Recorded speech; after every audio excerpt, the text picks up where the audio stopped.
It is the heat of the afternoon here in blistering Buriram. Really hot outside, air temperature around about 38 degrees. Track temperature at least 20 degrees higher than that, I would imagine. Anyway, we are back on track. We've got 6 sessions for you this afternoon. This is the first of them, ASV 1000, and they will be out twice, once now and once at the end of the afternoon. The riders, you can see, are on their outlaps. This one, number 41, Nakarin Aturuk, also known as Chip Nakarin. He is pretty much certain to go well here. This is his home track. He was fastest in pre-season testing on Wednesday. Not quite so much this morning, although he was still only 3/10 off the fastest time in the first session. This is a really competitive situation we've got in this class. Fastest this morning was Andy Farid Izdihar. He did a 1:36.021, and the 9th, let's go for the 8th quickest, Apiwat Wongtananon, was half a second slower. So that's how tight it is. So we are looking forward to a couple of great sessions this afternoon, some really tense qualifying tomorrow, and a fantastic race 1 tomorrow afternoon. On your screen there is class debutant, but a very well-known figure and a very much admired figure in Asia road racing is Azroy Hakim Anwar, who comes into the Idemitsu Honda Racing Malaysia team. And there is the rider on the championship winning bike from 2024. This was won, of course, by Yuki Kuni, who's now making his way in Moto2 World Championship. Aboard this time is Kito Abe, who ran for the team last year in the All Japan Championship. And if you just noticed, because it was difficult not to, the pink or pinky purple kind of flash on the rear tyre, that is a soft rear tyre, rear race tyre, because we also have soft qualifying tyres. You can see it there. So Kito Abe running a medium front. Medium has no marking and a soft rear. And behind him, another, not class debutant, not at all, but a BMW debutant, number 24, just coming through on your screen there, is Apiwat Wongtananon. Apiwat, who was a front runner in this class in 2019 and 2022, and won last year's Supersport 600 Championship. He's now broken away from Yamaha and is riding for A1 BMW racing team. A1 Energy BMW to be exact. Number 24, teammate to number 25, Aslan Shah Kamaruzaman.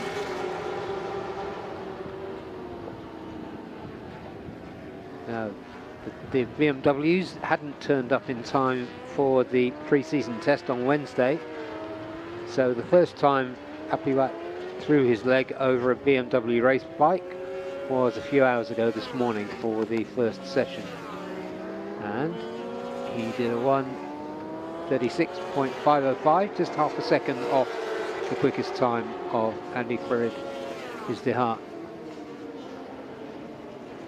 And 0.4 off the best time of his teammate Aslan Shah, who also had the disadvantage of no pre-season test, but of course has been riding BMW Superbikes for several years. And it is Azroy, after 3 flying laps have been completed, who sits at the top. His teammate Zakwan Zaidi, very familiar figure aboard ASP 1000s, second quickest, and Nakarin Aturuk is third. But long way to go, 33 minutes to go in this 40-minute session. on your screen there, just ahead of Kito Abe, the number 39. Was just ahead of Kito Abe. Number 39 is the number 12, Moto Go Yamaha of Cameron Dunker. A really promising 17-year-old from Australia coming into this championship. It's his first time here. It's probably his first time in this kind of heat. Yeah, he was mentioning it in interviews as well that he hasn't experienced heat this high yet on the track, so it's going to be a bit of a learning curve for him. Fitness will definitely be a factor. And as well the bike setup, how the bike reacts to these temperatures. I do find it interesting, you mentioned the Kito running the pink soft rears. With this kind of heat, it's kind of a bold move. You wouldn't think that would be the choice, but maybe it's just for a qualifying setup somewhat. Maybe the track's a little bit slippery in this heat. Be good to get a feel for that, wouldn't it? How they're finding the grip levels. This is junior Samuel Convento, Thai Italian rider, racing in the Thai Championship as well. He's been on the podium a number of times there. He's very familiar with the Chang International Circuit. Different outfit for him though, with the Victor Racing team. Yep, but good to see another Thai rider in this championship.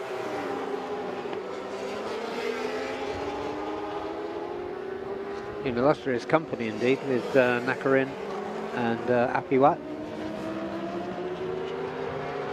And there he goes, off at turn 5, and without any particular bother through the runoff area. Sorry, the long lap section.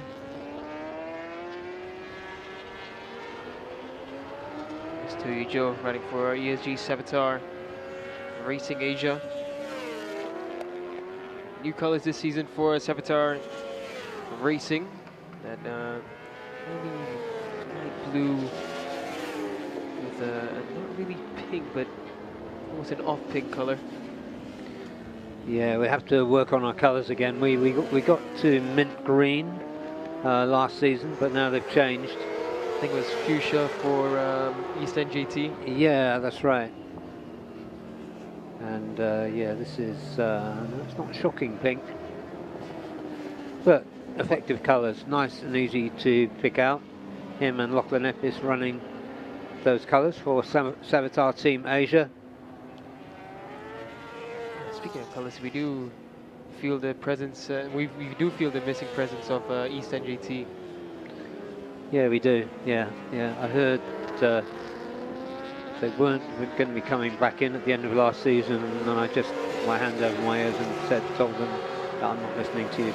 You'll be back. Yeah, it's a surprising move because they were improving. Yeah, they really came in a lot. So if you're listening, we've just name checked you, and hopefully we're emotionally blackmailing you into making a return at some stage. We hope to see you in Sepang, is what we're saying. Here's Aslan Shah now on the A1 Energy BMW. Brand spanking new bike for Aslan. Oh, it's really hot into there. Just gonna get the bike stopped. Yeah, it's a new bike, new team for Aslan. Won't be too dissimilar from what he's ridden in the past, but every bike will be a learning step for him. Yeah, and as you were saying, Daniel, they only built it yesterday.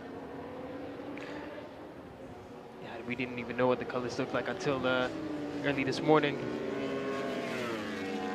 But yeah, he was just 0.1 slower, less than 0.1 slower than Andy Frid this morning in third.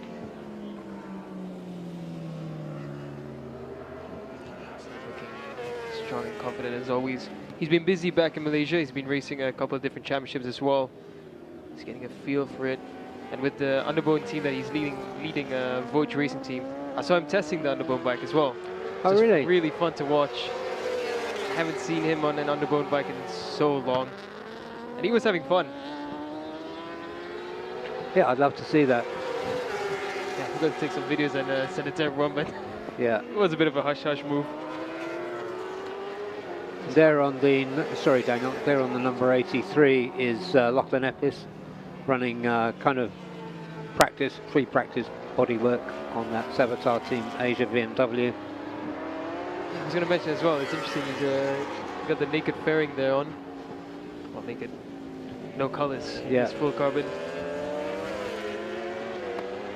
Here's Hafiz now for his the beginning of his first flying lap. Yeah, nothing plain about those colours for Johor. He's got the soft rears on as well, so again, I think I'll definitely pop down and and ask them what the reason for this choice was. Whether it is just to get a qualifying setup in, or maybe, as you mentioned, that the track is just too slippery with this heat. Yeah, I saw him snaking up that long straight as well. The rear was snaking all the way up.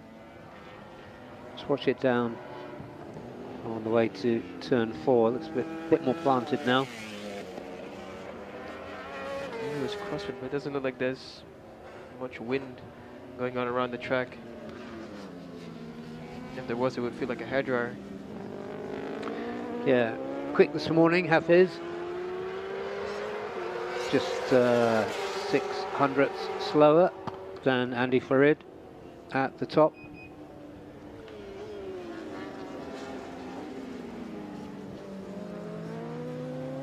Third in the championship last year. It was very much a three-way race for the title. Right now, the top 4. Looking at is all the Hondas. Nearly the Honda Asia Dream Racing team. This Azroy, the disturbance in the force. Yeah, and 0.6 covering the top 8. Andy down to Kito Abe. So again, really competitive.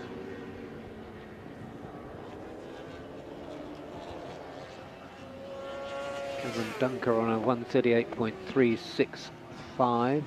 So that's an improvement for him on this morning.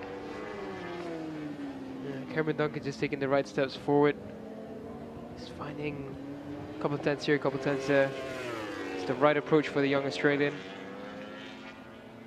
And the only Yamaha as well in this field.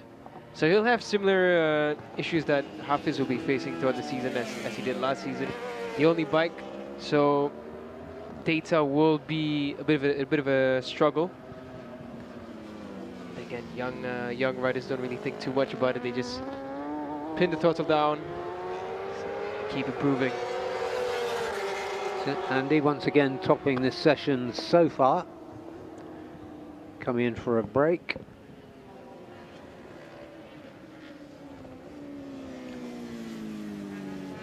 Fastest first sector is by Apiwa Wangtananon. And we saw this as well in Super Sport 600. It was Anupa who had the fastest first sector. So I think the Thai local riders just have a way about going around the Chang International Circuit. Yeah, those hard braking areas. Turn 1, turn 3. This half is now completing his second flying lap. It's a faster lap coming in from him. It won't be contesting the top 5 yet. Moves up into 9th, just ahead of Cameron Dunker.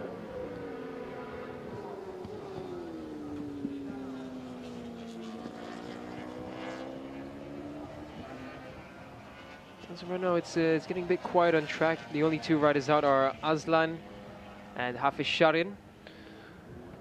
Kito Habi just coming out now. Be good to know something as well. We can talk to our friends at Dunlop about the wear characteristics of the soft rear as well. Definitely. Because we know that Dunlops are often harder wearing than other manufacturers. Yeah, the last time I've ridden the Dunlops back in 2019 and never really had issues that badly with wear, so I can only imagine it's improved further. And with this heat, I think it will be a challenge for them, but they knew what to expect coming into this round. That's Aslan Shah coming back in. Hafiz just continuing on with his current stint. He was the last of the grid to come out for this practice 2 session. You noticed in the first session, Daniel, that he was his slowest part of the track was sector 3. He's just done 2 good sector 1s. So let's see how this turns out. Yeah, sector 1 was decent for him, but still 4/10 off the pace from Api Watt. Across the line, should be a slight improvement, and it is a slight improvement, but he remains in 9th.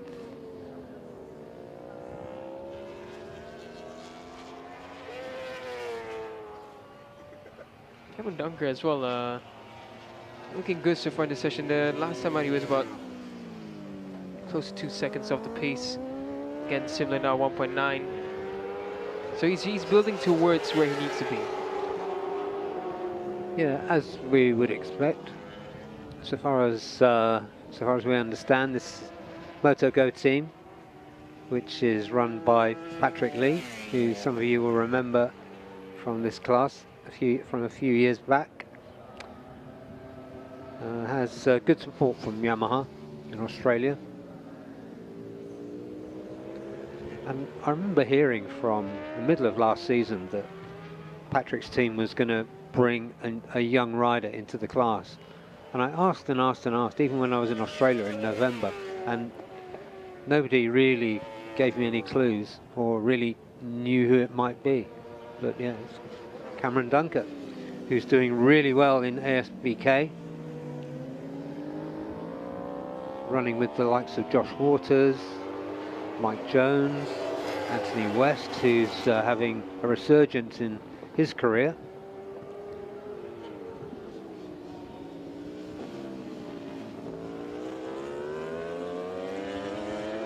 As well as correctly, Troy Bayliss' son. Ollie, yeah. Yeah, who's there? But I think Cameron's has been running quicker than him.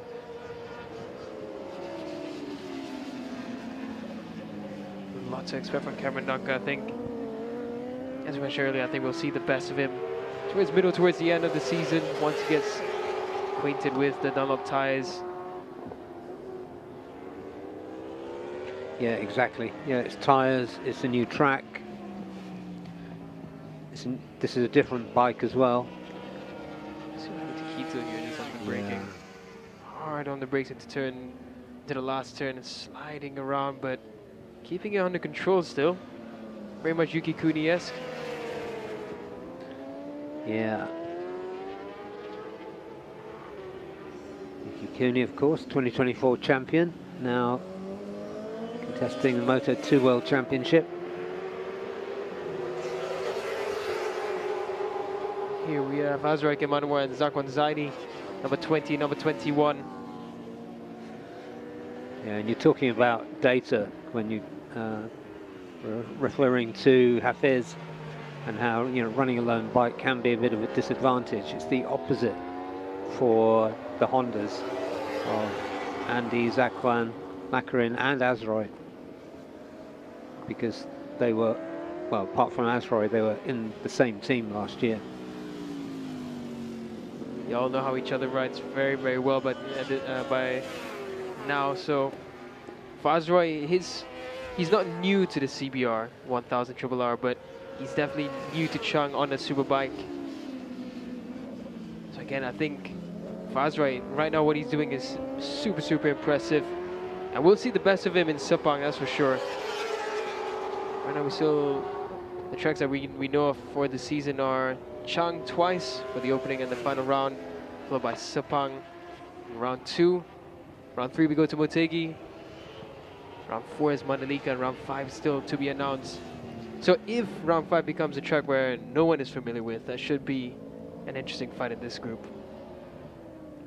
Indeed it would be.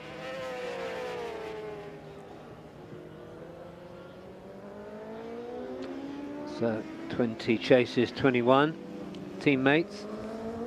Zakwan on the number 21, Azroy on the number 20.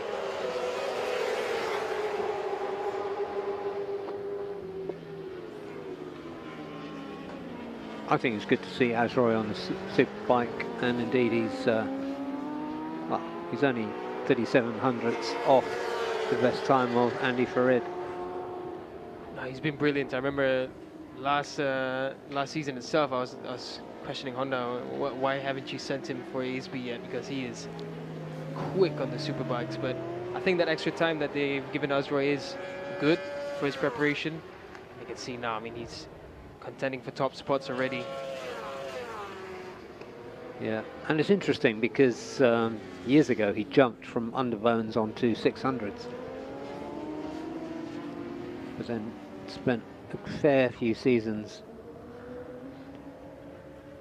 4 seasons I think, on 600s. Yeah, it's a big step up from Underbones to 600s. Huge power difference.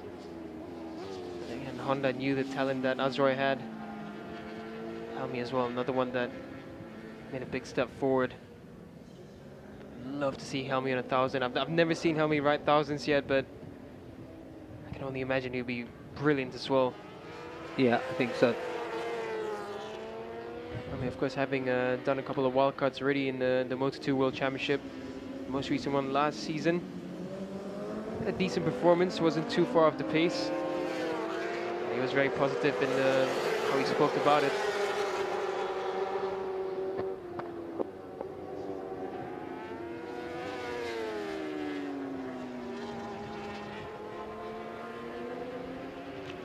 So Joe currently on a best lap of 1:45.386. He's not going to improve on that this time around.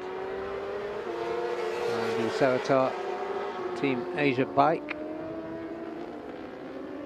His teammate Lachlan Efbis is in 6th currently. Half a second or so off the best time of the day so far. Oh, now this is interesting. This is Apiwat on the number 24 as we watch Nakarin run wide. Nakarin just going really hot there. It is an interesting livery by Honda Racing Thailand. The majority of the bike is white and black, and then just a speck of red on the tank. Yeah, that's it. Just to identify it unquestionably as a Honda. Just found himself behind a real fast trio now. Apiwat, Zakwan and Azroy.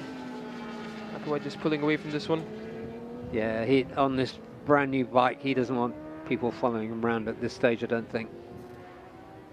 Yeah, I think the way Apiwat's approach is smart. He's just riding mostly on his own. It was just that first session we saw him with Aslan for the first half of it, which is wise. Just follow the more experienced rider on the BMW. And it's all about finding his own setup. He's gone about it really well. It seems to suit him. I mean, it's only been 2 sessions, but the BMW seems to suit Apiwat. Yeah, best time 1:36.8, and that's after missing the pre-season test. Indeed, yeah. It just makes me start to wonder how much faster would Apiwat and Aslan be had they been able to join the pre-season test. Okay, the bike is it's well equipped. It's exactly what they need. The team as well works well. I must say it's really good to have Aslan back in the field. A lot of concerns when he announced his retirement, which in the end got pulled back. Did he announce it or did we? I can't remember now. He announced it back in Malaysia when the news outlet came out. But I'm not sure if he wanted to do it. He just needed the right package, the right opportunity to motivate him. It's funny. It's one of those things where in racing, if there's a good offer and it's almost impossible to resist, and that's what's happened with Aslan. I think he just knows, because he's got his manager as well with the team, Mr. Raja as well, who's worked with Aslan for such a long time. So he's really put his faith in the team. Yeah, and he never looked tired or finished. He always looked like he was enjoying it. So yeah, it's great to see the one I call the great showman still doing it and proving that life begins at 40. Indeed. Yeah, that's something that everyone has to be reminded about. Aslan Shah is 40 plus now. Dunker is quite a lot younger than Aslan. Yeah. Wow. 23 years, so he could be his dad. Could be his dad, yeah. I'm actually excited to see how this A1 Energy team moves forward. Whether or not it continues after Aslan Shah, or they continue to follow with AP1 and bring in some young talents. It's good to see a strong BMW team. Of course, we had TKKR last season, or the previous few seasons as well, but unfortunately they're not with us this time. I do hope to see them back, especially in Underbones. They were a fantastic team. This session looks a bit like it's slowing down for now. This road doesn't seem like it's pushing. AP1 as well. And there is Nakarin. Yeah, it is hot out there, but it's never cool here at Buriram. And very often we see the fastest times of the day set in this second session. Yeah, I was just looking at the current temperatures. I thought that it would be cooling down, but it's actually gone up a bit. 37 degrees now. Yeah, so far quicker times were set this morning. But yeah, that colour scheme is quite striking when you see it close up. It is a very nice looking livery, actually. Good work by the Honda Racing Thailand graphic design team. Did a really nice livery unveiling as well. A couple of months back. They unveiled a lineup. It's Astra Honda in very familiar red and white colours. Yeah, Andy Farid looking like he's not hanging about. Let's watch.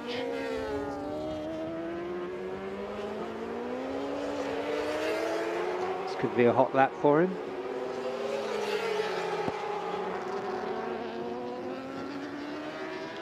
Kito Abe still putting in the laps. From 12 laps in total. Killing Azroy.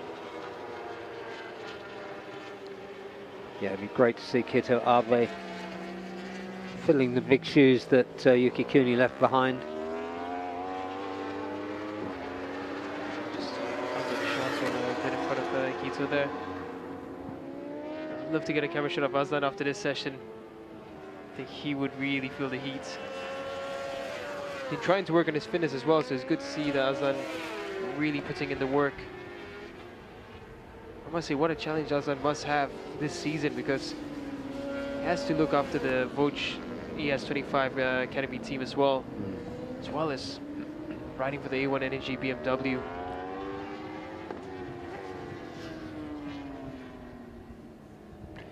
Yeah, it's a busy schedule, but he loves it. He's not short of energy. He's got this very laid-back demeanour, but he does get it done. Saw a puff of smoke as Aslan Shah went down again. I'm not sure if that was just the rear tire locking up slightly or it came from his exhaust. Doesn't seem to be any problems though when he's riding. Might just be tires locking up a bit.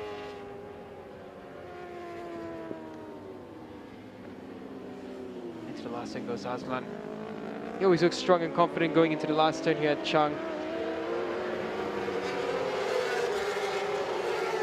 Yeah, it is one of the most difficult turns we've got on this championship. What's happening? Kito just improved his lap time. Kito goes up into 6th. He's only 0.55 away from Andy Farid's 136.4. Good stint coming in from Kito. Just turning in the laps and improving. 13 laps, the most laps so far of any rider. I think it's a nice spot for him to be at. He's close enough to Aslan to watch what Aslan is doing, but not close enough to get into the mix. Yeah, Aslan looking good through turn 4.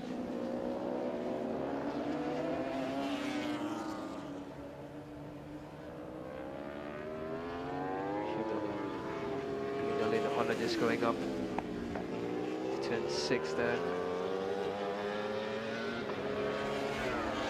Nice clean livery for the A1 Energy BMW. Yeah, there's a lot more white on the grid than we've been used to seeing.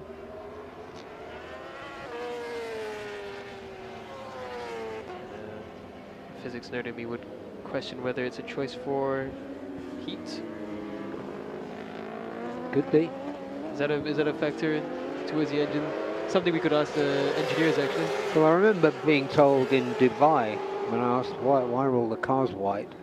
Aslan's just gone to the top. There we go, 136.291.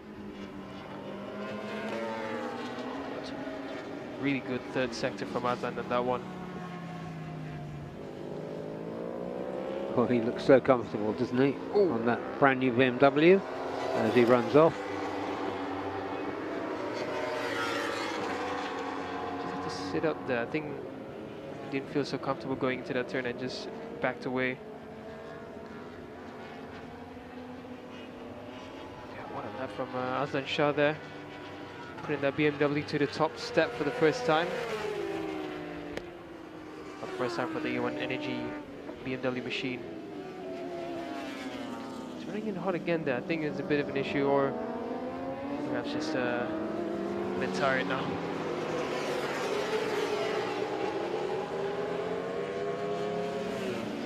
Kita Abe was going to follow Aslan Shah if Aslan continued, but Kita now just proceeds on with his own run.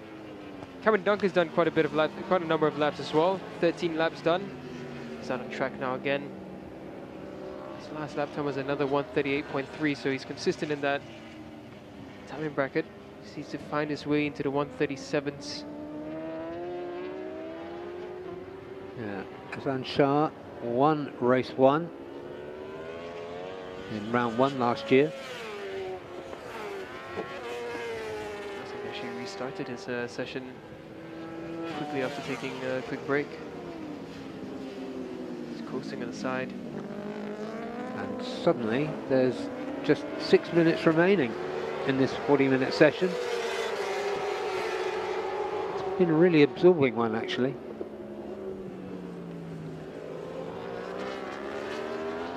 Two tenths covering the top 4. Shout out for Azroy for being that number 4 on his debut. It's impressive from Azroy. Another thing I just want to mention since we were looking at him is it's good to see Aslan back with that Arai helmet. I've seen him riding with Arai for quite a while. Back with his own design as well once again. Yeah, he does do the helmet designs well. Aslan went a bit hot there, but he's managed to keep it under control and on the line. Decent first sector, just a tenth off his fastest. Let's see what Aslan does in sector 2 and 3. That's where Aslan's the strongest so far. Sector 2, again, it's a fast one, but it's not going to be enough, I don't think.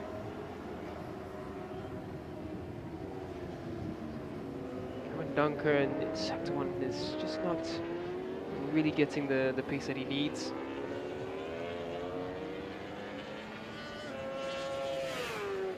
It's hard to gauge for Cameron. He's the only factory supported Yamaha that we have.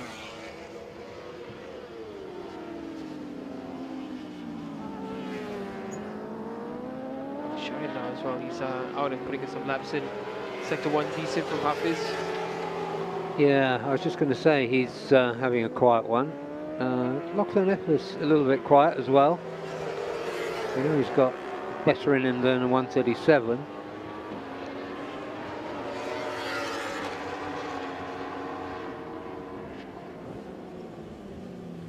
Here's Hafiz now. Around sector 2 again. Sector 2 is not really that much faster for Hafiz. It's not better than his best. Sector 3 is where struggle starts to come a bit for Hafiz compared to the other riders. So sector 1 looking good for Hafiz, sector 2 decent. See Hafiz down to turn 4. He's just struggling to get the bike stopped. The Ducati just wants to swing that rear run, but Hafiz doesn't really want to do that. Hafiz comes across, he does improve his time, a 137.1. Where's he gone? That's not right. No, our timing page is just bugged out, and but Hafiz did do 137.1. Back again now. So Hafiz now still remains in 9th.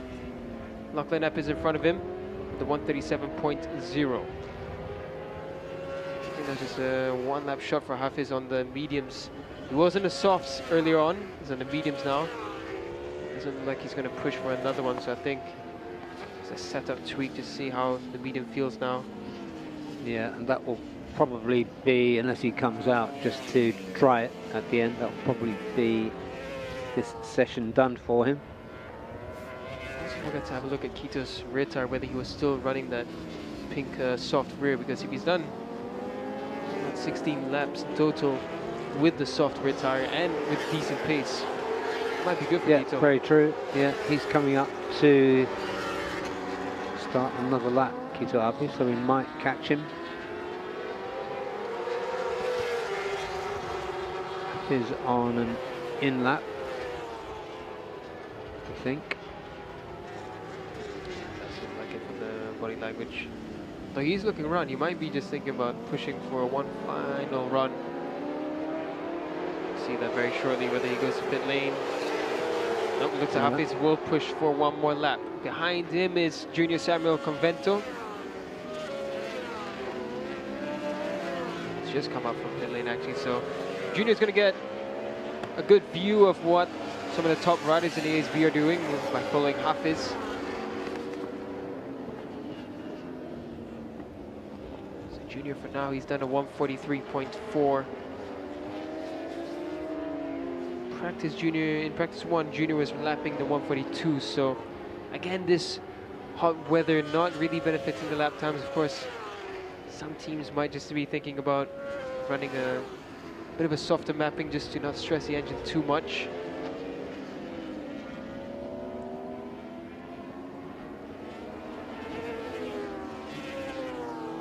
Yeah, faster times were this morning. It's just too hot, I think. Yeah, when you're talking about track temps well over 60 degrees Celsius, it's no joke on the bike, the rider, and the tires as well. Kito Abe, 18 laps in, and he's done a 136.8. He improves up into 6. I really want to see if he's doing this on a soft rears, because first of all, it's credits to Dunlop for making a soft rear tire that can last 18 laps on a push as well. And Kito Abe as well, credits to him for lapping this consistently. Yeah, he's definitely got that SDG kind of work ethic. Being consistent, putting in lots of laps. So we're quickly realizing why SDG decided to bring him into ASB 1000. That's his done. That last lap for him was 137.4. So he's going to end up 9th. Just behind Lachlan Epis.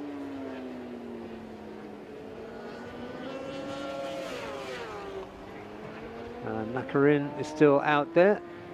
Apiwat is still out there. Oh, he's on mediums. Yeah, that's a medium tires for Kito. Thought it was still the soft, but I think that short pit was a tire change. But really good session for him.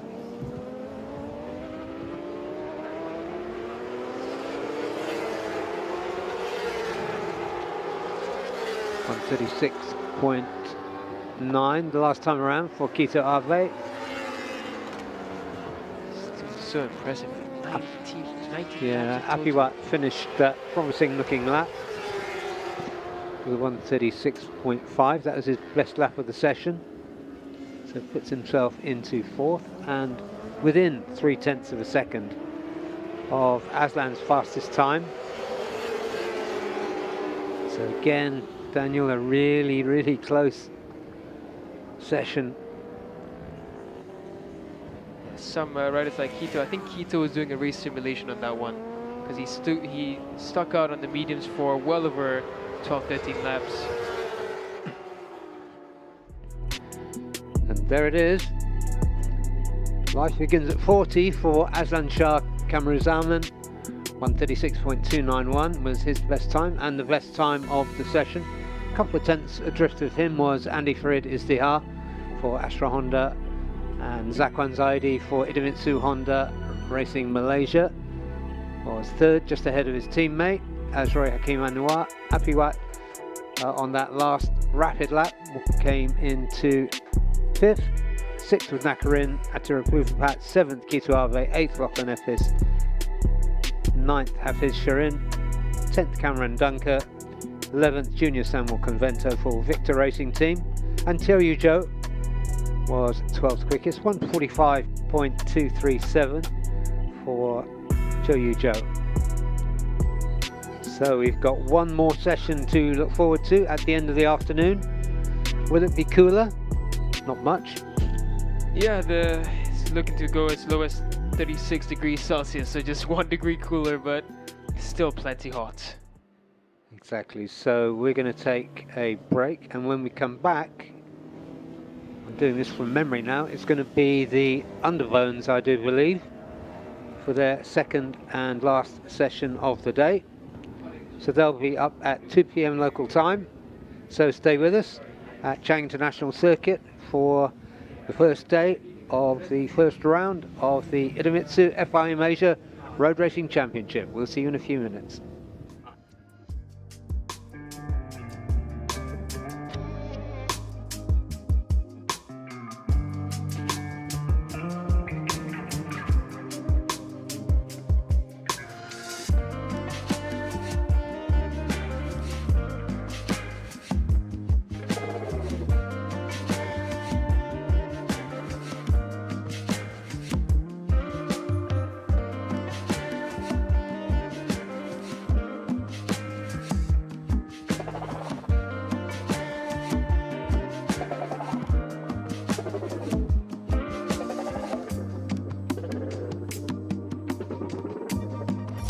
Idemitsu IRG7, race-bred nano-tailored oil for enhanced acceleration and horsepower.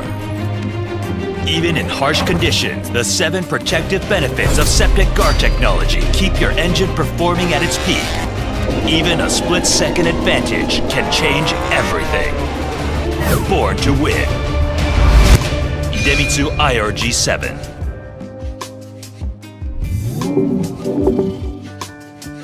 Idemitsu engine oils are precisely formulated for meticulously engineered.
welcoming you back is the savage sound of 150cc singles, so that means it's the Underbones back on track for the second time today. And there, if I'm not very much mistaken, are two Cardinals machines. And Fazrul Sham, followed by his new teammate for this season. His new teammate is Shamil Amshar Effendi. He did a great job of coaching Faraz Putra through 2024. So once again, the I don't want to call him the old master, but the veteran Fazrul Sham is leading another promising young talent into this class. He had a very decent outing this morning, Fazrul. Best time 2:02, so 10th quickest, very much in the mix.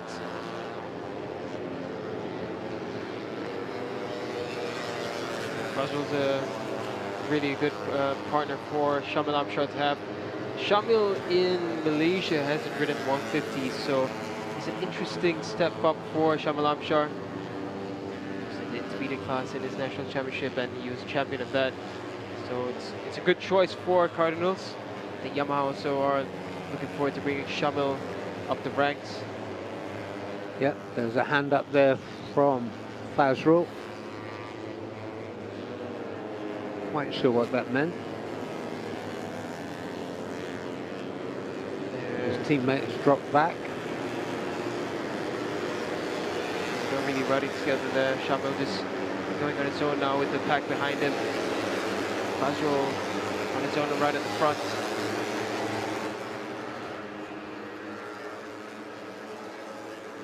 Looking forward to seeing how Dimas does in this session again. Topped practice 1 with Race Tech 60 Racing. 2-minute .645 from Dimas Juliat Moko. Yeah, Race Tech 60 seem to be really good at bringing in new riders.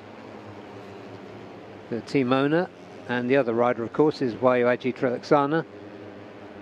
Oh, he had a pretty decent outing this morning. Top 10 time with a 2:01.7. But his new protege, Dimas Juliat Moko, who's previously been with LFN and One for All, now with Race Tech 60, and he was the fastest this morning. This is the second session of the day, and combined times will count towards who goes into Q1 and Q2 for tomorrow's qualifying. So these riders will be keeping that in mind.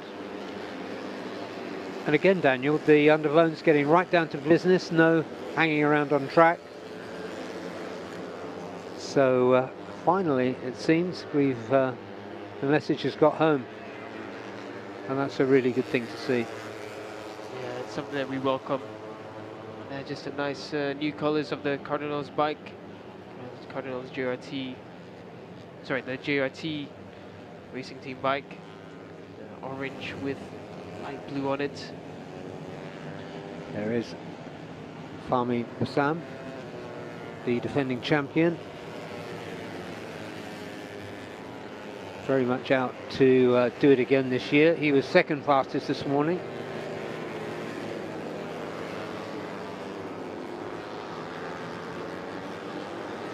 The bright fluorescent colors of the Race Tech 60 bike. Wayuaji's bike there, but the number again needs coloring in, as you mentioned. Yeah, previously. that's right, white on white.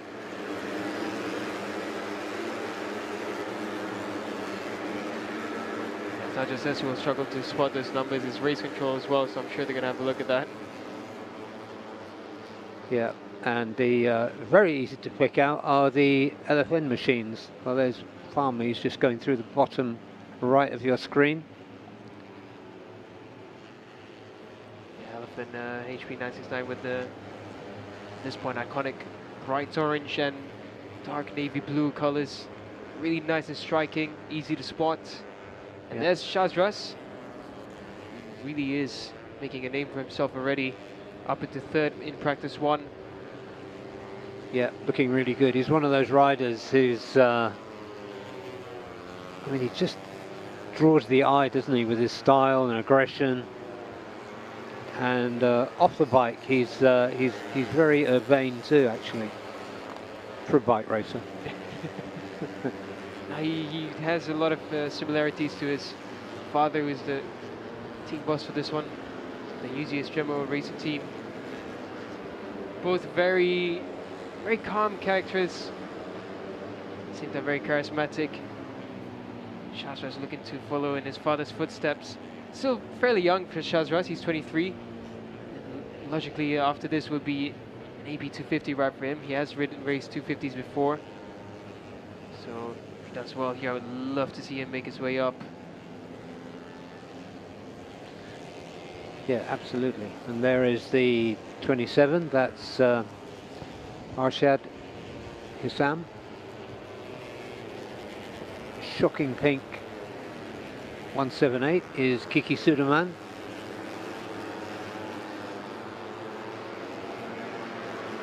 And the number 63 is Admiral Arif Musa.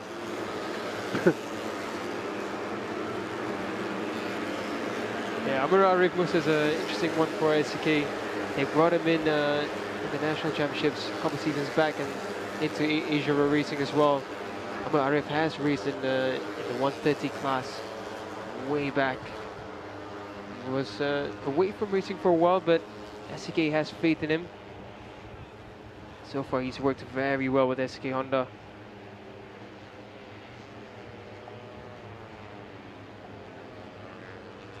Picking up other riders of note there, the 143, Husni Zainal Fawzi. You've seen him going really well in this category before. And I think that is the number 23 in the orange there going through, Gupta Krishna. Change of teams for him this year too. Change from 4S1M to Zaya LFN.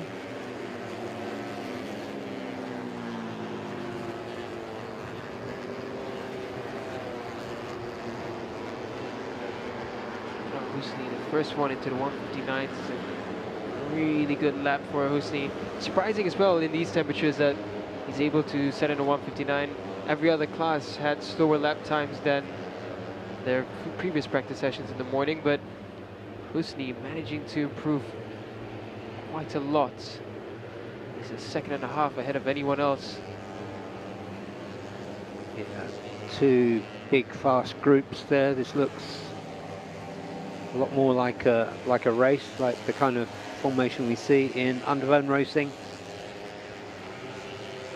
Back of that first group is Fazrul Sham. Then we got Dawisi, Shahrul Shazras.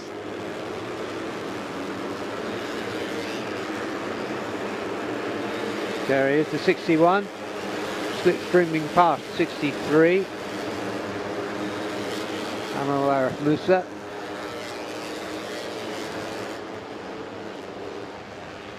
Shazras currently 8th with a 201.6. And up there from, I think that might be Fazrul.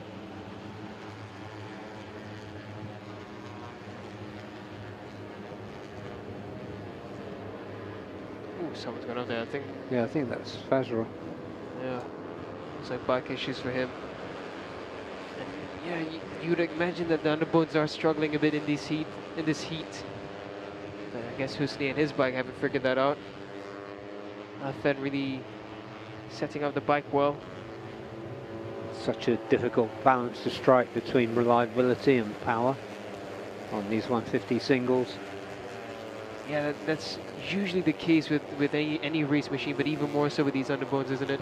Just on the limiter so much throughout the Chang International Circuit with that really long straight and then coming downhill again into turn 4.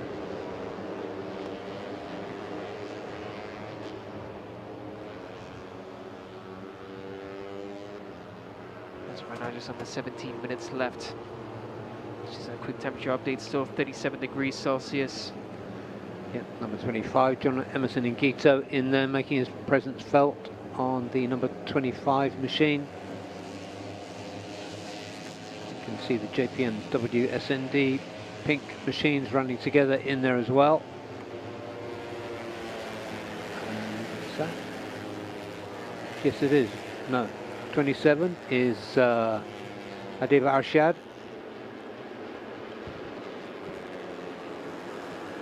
Just to give everyone a feel of what the riders are experiencing on track. It is 37 degrees Celsius under the shade, but 39 degrees Celsius is the real feel. It's a proper oven right now at the Chang International Circuit. The riders are going to be feeling it. As of right now, Husni still on top. Fahmi Bassam, the defending champion, goes up into second. Yeah, and Wayuaji in third. Owen Samjeo, Afif Imran. Just looking for some missing notables like Nazarul. Yeah, I was speaking to him when I was down at the pit area. He had a bit of a bike issue in practice 1. Looks like the same story for now in practice 2, so this is worrying for Nazarul Izzat, the 2023 champion. Needs to set a lap time in practice 2 for qualifying session tomorrow. This will be 2 qualifying sessions followed by a Super Pole if he makes it into the final cut. Shamil enjoying himself on his first outing on Cardinals machine, just in the middle of that group. At the front is Fabriancia, number 88.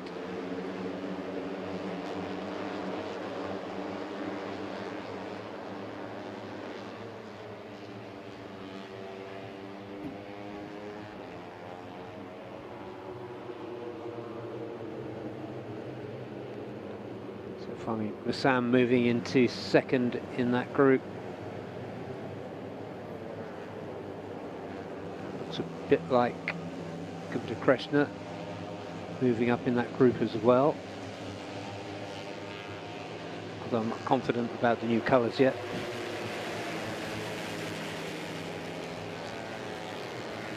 Now at the top is still Husni Zainal with that runaway lap time 1:59. The only rider down into the 1:59s. Oof, getting a bit messy there into the last turn. It's looking a lot more like a race rehearsal than. Yeah, and it is Guvica who led that group across the line. There he is, number 23.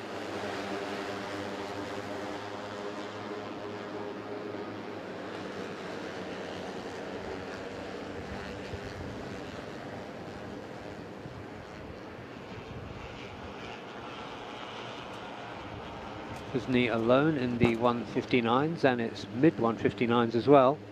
0.8 of a second up on Fahmi Bassam, who's just a tad quicker than Wayuaji and Owen Sanjaya.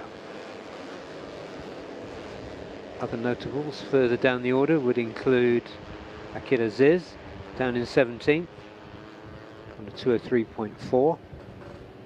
So let's look out for the number 13 too.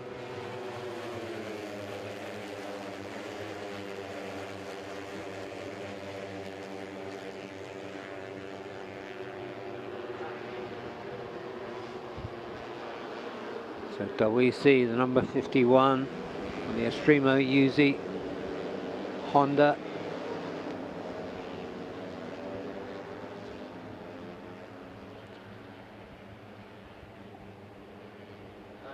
There is number 51 just behind Akira Aziz. There he is, the number 13.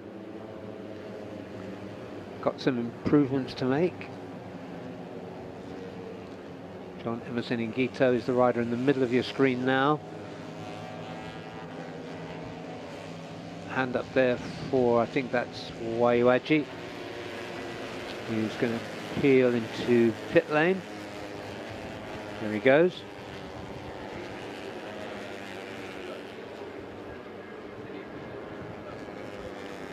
"12 minutes until the checkered flag comes out." There is Akira Aziz. Should be worth watching this time around. He moved up to 13th. That's up 4 places on the last time around. but it looks like he's going to make some kind of move now. So keep an eye on his sector times. That is Akid Aziz on the red and blue bike and the pink helmet. Just behind him is Dawisi.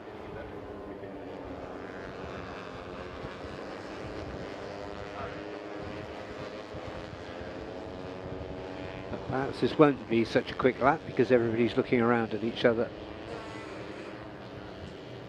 So there is Akid Aziz leading that group down the long run, especially long for these 150 machines, down to turn 4. Dawizi behind him, and behind him is the number 80, number 88 of Fabriancia.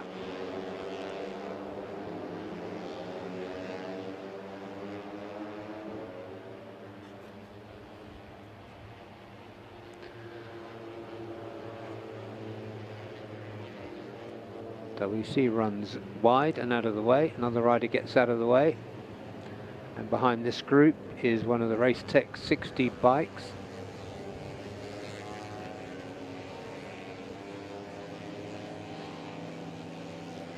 Akid Aziz. This is a slow lap.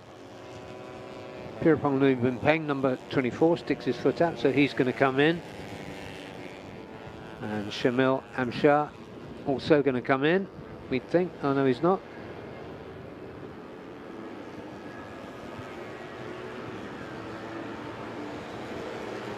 He runs onto the green,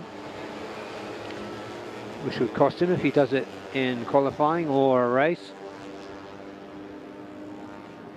But there are the two JPNW SND machines, Dicha Fauzi and Kiki Sudaman.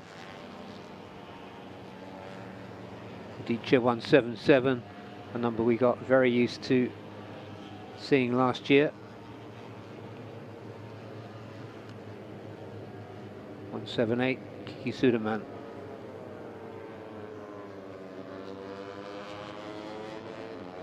Now, Husni's time is completely uncontested. It's not close. He's somehow found the perfect slipstream all the way through.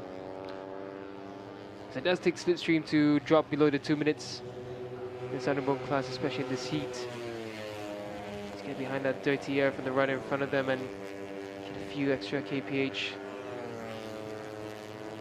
There's Aditya Fauzi. It's a big switch for Aditya, going onto a Honda in his domestic championship as well as in Underbones.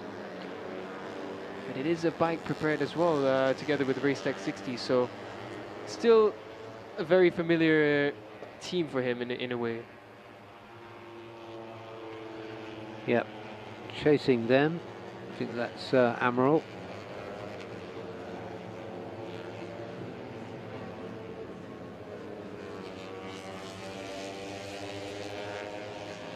Some good formation flying by those two. I think it is good to see more Hondas in this field. Got this one here with JPNW S&D Factory Racing we're looking at right now, as well as the UZ Extremo Asia team and SEK Honda, of course.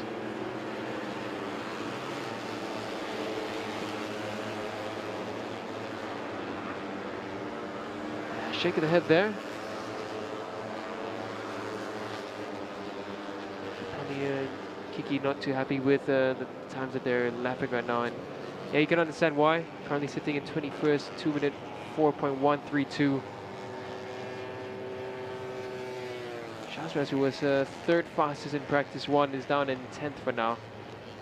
I think where some riders just found the perfect slipstream through, others are a bit struggling with the heat. Again, feels like 39 degrees Celsius out there.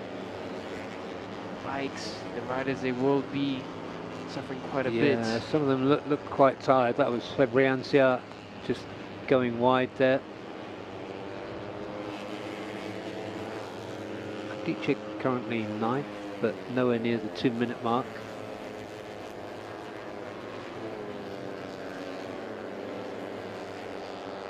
didn't see much of the GRT team yet, other than the first portion of this practice session. But Akadaz is only sitting at 13th. He's just come out as well with his teammate Afif Amran, who found 5th place with a 2-minute 9.59. Yeah, Afif very much having a better session than his teammate.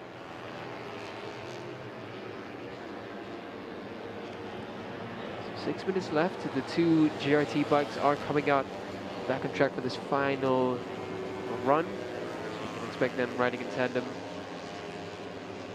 As of right now, we still have a lot of riders out on track. They went for a short break, came back out.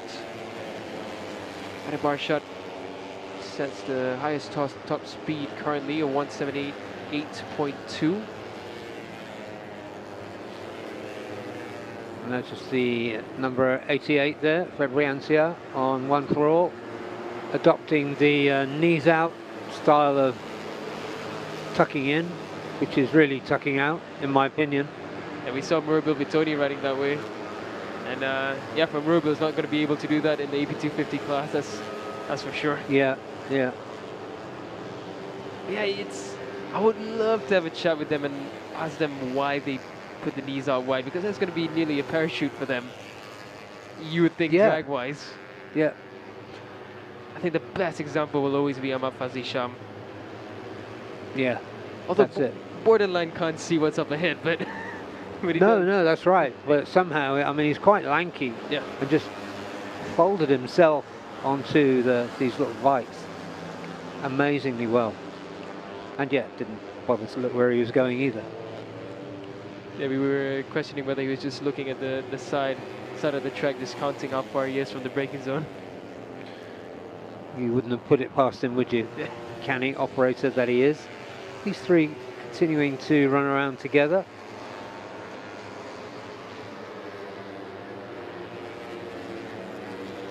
Fabriancia riding for One for All there, just tailing behind the JPNW duo. Yeah, I mean, and out of them, Aditya Fauzi is much the quicker rider in this session, quickest rider in this session. I must say, Aditya does like the pink color. Aditya pulling away from this one. But yeah, last season, pink helmet, this time pink team. That's it, going all the way next year. Pink suit. So here's Mama Fabriancia for One for All. One for All has a bit of work to be done in this Underbone class. They've had Pierpong Nui Bumpeng as a sole rider, if I remember correctly, for the past couple of seasons. And some riders coming in and accompanying him, then drifting away again. So I think for One for All, it's all about getting more data in. They're very well equipped. They're led by a very well experienced rider as well. So there's a bit more work to be done for them. They were getting closer every season with Pirapong Lui Bumpeng. Yeah, but plateaued. He didn't get onto a podium last season. Just gonna find that next step after that. So here's to hoping that they will find it sometime this season. There's Nazrul Izzat finally we're seeing on track. Hasn't set a lap time in this session. He's out there with Adib, I believe. Yeah, as he just went inside. Nazrul Izzat and Adib Arshad. And right in the middle, top screen there is one of the Vosges bikes, number 24, am I right there? No, sorry, that's Team One for All. You got a 73 or an 83 for the Vosges machines. Very good teamwork there, done by Adib, the junior in this team. Just telling Nazrul, get behind me, get the slip and get through in this section. And then Nazrul did very well as well. So a fresh lap coming in from Nazrul Izzat. He's set one so far, 203.029. He's gone faster in Sector 1. Sector 2 leaving a bit more to be desired. It's actually over a second off Fahmi Bassam Sector 2 time. So again, I don't think that bike is really ready for Nazrul. Something just a miss for him there. And it's a pity for Nazrul. He's always had a bit of tough luck in the Underbone class. Even his championship winning season wasn't all smooth sailing. Yeah, it had its ups and downs, but it's been tough. Yeah, and 2 mechanical failures in the final round when he was still a championship contender. Yeah, that was a heartbreak moment for Nazrul. Not to mention as well, riding with an injury. Comes across now, and where does Nazrul Izat go? Doesn't improve. It was a 2:04 in that lap. He's got a second slower even with the toe, so, and he's just dropping. I think the bike's just not running well for him. I mean, yeah, the slipstream is a factor, but you don't just lose that much speed on that short straight. So looks like the issues continue on for Nazrul Izat. Uma Racing, Yamaha Major Motor, they have a lot of work in their hands for Nazrul. Yeah, it does look like Nazrul's going to be in qualifying 1 tomorrow. Yeah, so not only do they have to figure out what's wrong with the bike, but now they're going to have to do a whole extra session if Nazrul wants to make it into the Superpole slot. Sorry, it's Superpole and qualifying 2 slots. So it's a lot of work tomorrow to be done. Yeah, this session is a bit quicker than the earlier sessions, so you could roughly look at this and guess who's going to be in the top 12 to avoid qualifying 2. Shazra's making the cut as well, so another one for him. He does well in Superpole. When it's a 1 solo lap, we've seen what he can do. So pretty much a dream start so far for the UZ Extremo outfit. Top 3 in practice 1, top 11 in practice 2, and provisionally looking at Q2 straight away. And it looks like Akid Aziz won't make the cut either. Yeah, it's a surprise. I didn't expect this from Maka. I thought he would start this season much stronger. Yeah, that's right, because he looked very much like a potential champion last season. He's another one with tough luck, actually, Akid. Every time we come into Underbone 150s, it's always something that comes amiss for him. It's bike failures and such.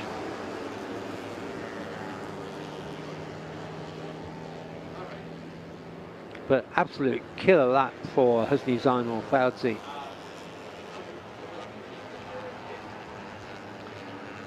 So, brilliant work for the Zia LFN HB 969 MCR RVT 34 team. Just to give them a very well deserved full mention.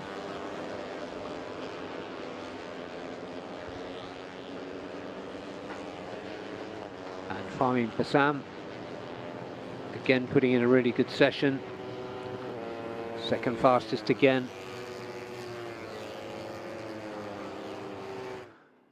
And there we are, 1:59.487 was the fastest lap for Husni Zainal Fauzi for Zia LFN HP 969 MCR RVT 34. Next up again, P2 for the 222 for Fahmi Bassam. Wayuaji Trilaksana was third. Great session from him. Owen Sanjaya for LFN HP 969 was fourth. Fifth, Ahmad Afifan ran. Sixth, Gavita Krishna. Another good session for him. Just going into the 201s was Hafiz Rashidan for Forest 1M Evo Yamaha. John Emerson in Gito, his teammate, was 8th. 9th, Dimas Juliet Moko, fastest this morning, 9th this time. 10th, Aditya Fauzi, the number 177 for JPNW SND. Shahrul Shazros, number 61, was 11th. 12th, Adib Arshad for Uma Racing. April King Moscaldo for Uma Racing Philippines. Akid Aziz, 14th. And Pirapong Lubin Peng for One For All, 15th. 16th, Nazrul Izat for Uma Racing. Ahmed Fajrul Sham for Cardinal, 17th. 18th, Amral Arif Musa. Kiki Sudirman was 19th. 20th, Shamil Amshar Effendi.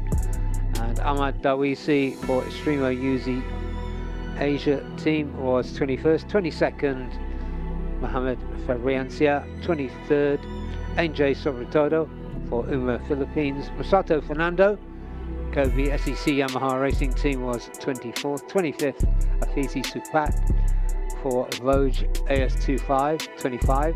And Tengu Amaral Afiruddin for Vosges AS25 Racing Team, 208.1. So good to see Vosges in this championship. Bit of work for them to do, as they freely acknowledge, so we hope that they will keep getting stronger. So that brings us to the end of that session. Some big names missing the cut for Q2 tomorrow, so we're going to be seeing some big names therefore in Q1. And coming up next is going to be the TVS Asia One Make Championship, 20 minutes for them, and a similar format to Underbone 150s, in that the fastest half of the field will go through to Q2 and the others will go through Q1. So we had an interesting session with them this morning. Looking forward to the next session. That'll be coming up in about 6 minutes from now. We're at Chang International Circuit for round 1 of the FIM Asia Road Racing Championship. Stay with us.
A very warm welcome back to Free Practice Friday here at Chang International Circuit. We're coming to you live and deep into the afternoon free practice sessions for round one of the 2025 Idemitsu FIM Asia Road Racing Championship.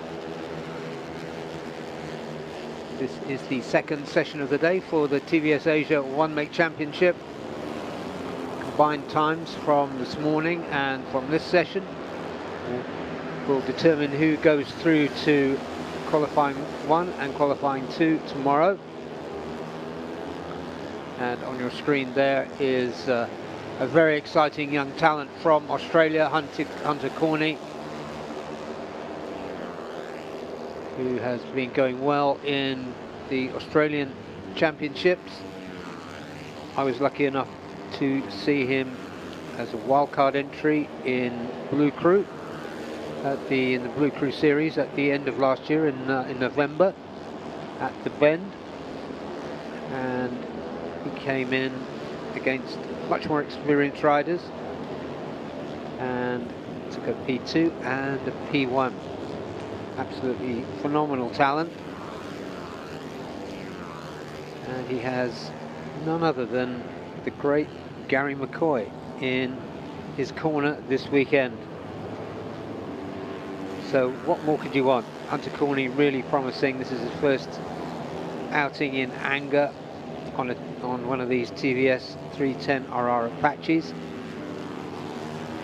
but he'll surely get used to it quickly and make his way up towards the front. In free practice this morning, he did a best time of 152.1, which was at a 2-second deficit on the fastest time. Fastest rider on track was the number 2 bike of Ramdan Rosley, who held off Hiroki Ono to bag the top slot. So 16 entries in this class. The fastest 8 on combined times will go through to qualifying 2, or qualifying 1B as this championship calls it. There is your number 9, Hunter Corney, 14 years old, so a really precocious talent.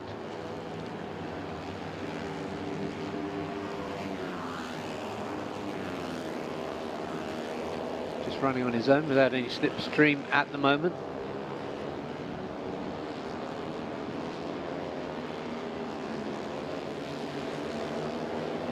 It's a really intriguing mix of experienced riders and new up-and-coming riders. Hunter being the newest and up-and-comingest of them all, of course.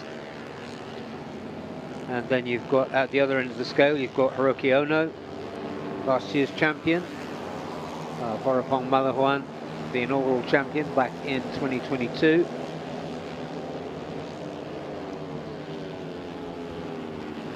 And who else are the senior riders here?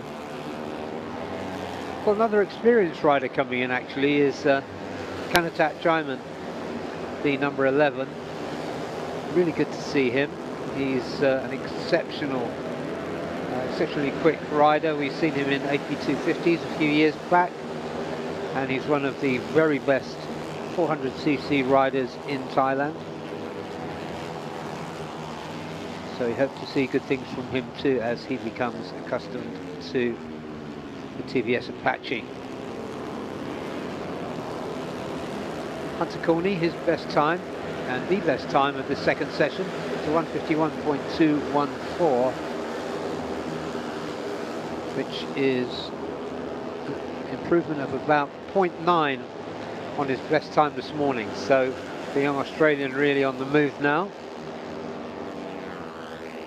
as we hoped and expected.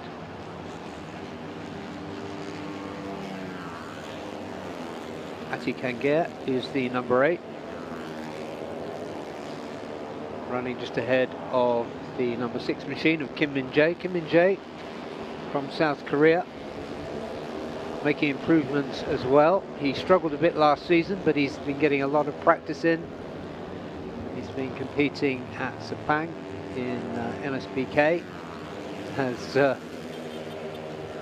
Kim and Jay there getting a little bit out of shape.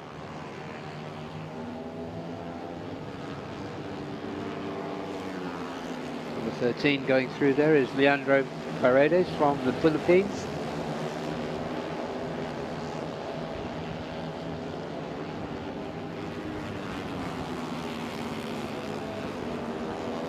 And Hunter Corney just set the best second sector time.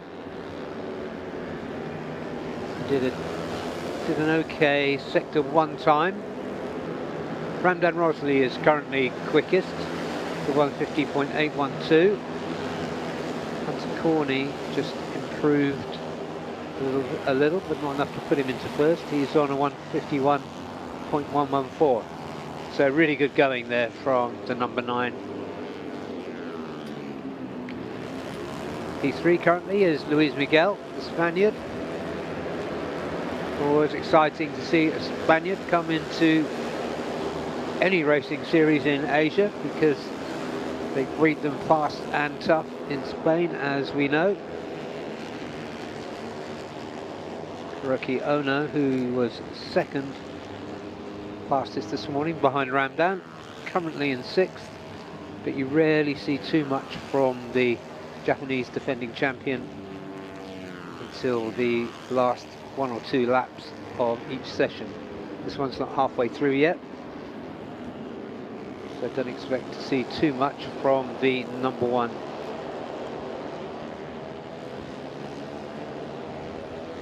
Sartak Shravan, the Indian rider, has just moved up into 2nd, just pushing Hunter Corney down into 3rd. He's just 0.08 of a second slower than Ramdan.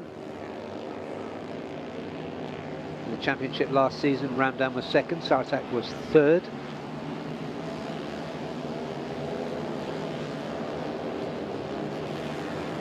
And the number 3 there, that is Sartak, making use of the long lap penalty lane to get out of the way, having made a mistake on the entry to turn 5.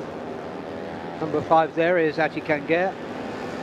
He can go quickly. There is Ramdan, number 2.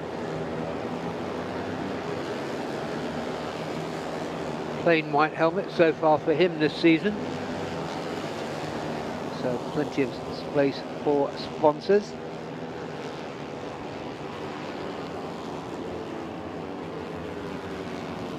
There's KY Ahmed, the other Indian rider in this series. Sorry, there are more than 2. KY Ahmed, Senthil Kumar, and Sartak Shravan. Nice close-up shot there of Ramdan Rosley.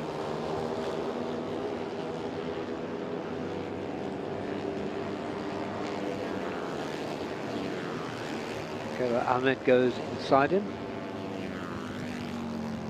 Ramdan eases off for this lap. The number 1 there, you can see, sporting a deep red helmet this year, is of course Hiroki Ono.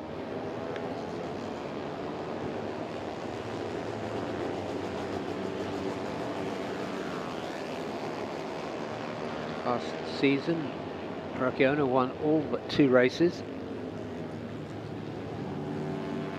There were 11 because 1 was cancelled in China, so he won 9 out of 11 races.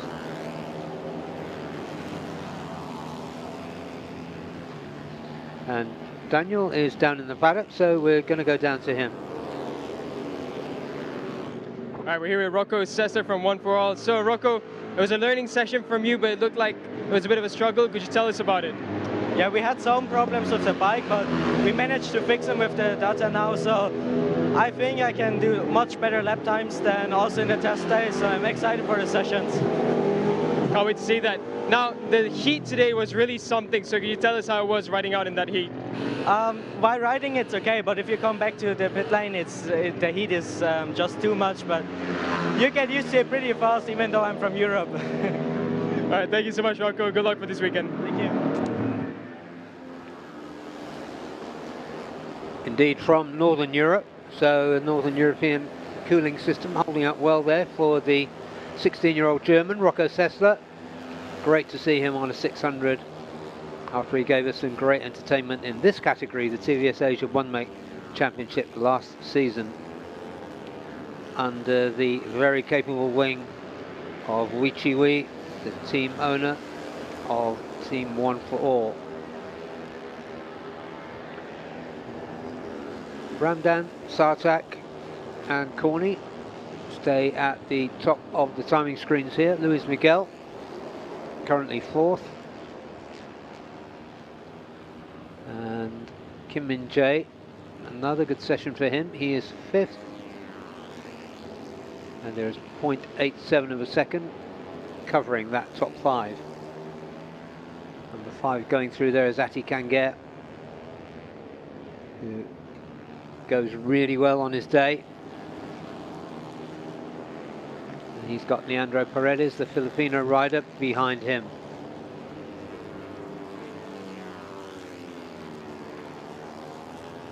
Now I'm going to try and guess the times that will be necessary for the cutoff.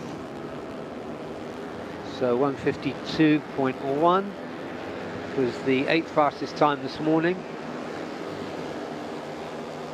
So it's going to be roughly this session, but we're going to have to look at the pre-practice 1 times as well, as we get a close-up there of Leandro going through.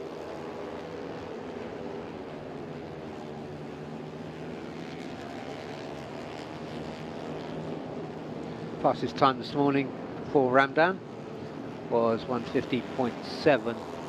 1:50.8, and we're going back down to Daniel. So we're here at the Moto2Go Yamaha with Naked rider Cameron. So Cameron, the session was a learning session from you, new tires that you've never ridden on before, and pretty much a different bike. Can you tell us how it went? Yeah, you know, we went pretty good. We're just step by step getting closer, and yeah, I think we're making improvements with the bike, and most importantly the tires, because that's I mean, this bike is similar to what we have at home, but obviously the tyres are the biggest difference. So yeah, we're slowly getting there, just bringing the gap down, and yeah, see how we go in the next one, and hopefully be closer in qualifying. So the heat today was pretty extreme. Can you tell us how you're faring out with the heat? Yeah, I mean, I'm finding it not so bad out there. More when you come in off the track. So yeah, I mean, we just got some cold water and a cold towel straight away. But yeah, as far as the heat on the bike, it's not so bad. But yeah, definitely, I guess the heat from the bike itself is the biggest part. But yeah, I mean, we're coping pretty well. We don't have temperatures this hot in Australia, so kind of surprising myself a bit. Thanks so much, Cameron. Good luck for this weekend. Thank you. Similar comments there about the heat from Cam Dunker as from Rocco Sessler, which is not too bad when you are out riding, but feels really hot when you get into pit lane. So interesting stuff there from those two riders who are not used to this Southeast Asian heat. But coping very well, and as you'd expect, Cam Dunker expecting to make progress. Currently 5th in the ASBK Championship after 2 rounds. So looking forward to seeing him throughout the course of this season. And back on track here, no change in the top 6 or 7. The project leader for the TVS Asia One-Make Championship, Porapong Malahuan, has decided to ride again this season. He's currently in 8th. Gets a lot of praise, Porapong, for the work he does outside of his riding, as well as being an exceptional rider. He is arguably, and I would argue it, the best coach in Thailand. And we see a lot of his proteges here, and also even one in the Superbike class, more of which a little bit later. That's the number 10 going through. That's Rendi, the Indonesian rider, Muhammad Rendi. Good to see him in this category as well.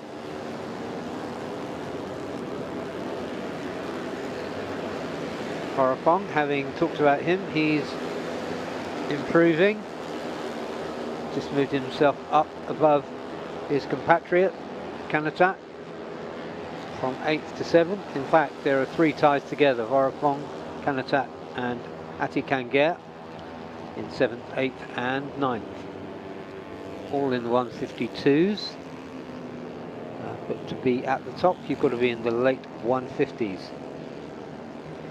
15 and 16 running there together. 15 is Senthil Kumar, 16 Vorapong Malahuan. And behind them is the number 2 of Ramdan Rosley. Fastest this morning, fastest this afternoon. Just 1.5 minutes remaining until the checkered flag.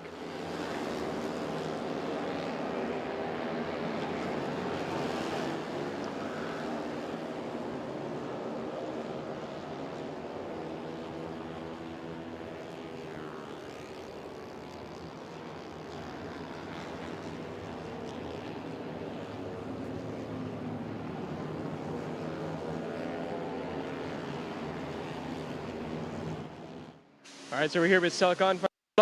Sel, weekend the temperatures are looking really hot. The riders have mentioned it as well during the official preseason tests. So could you tell us how the tires are wearing in these conditions?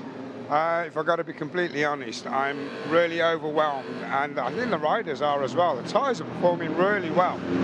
Of course, we're getting high temperatures, and also that affects the pressure. But on a grip performance level, really no complaints. So we also saw Keto and Hafiz trying out the soft rears. Did you get any feedback from them on how that went?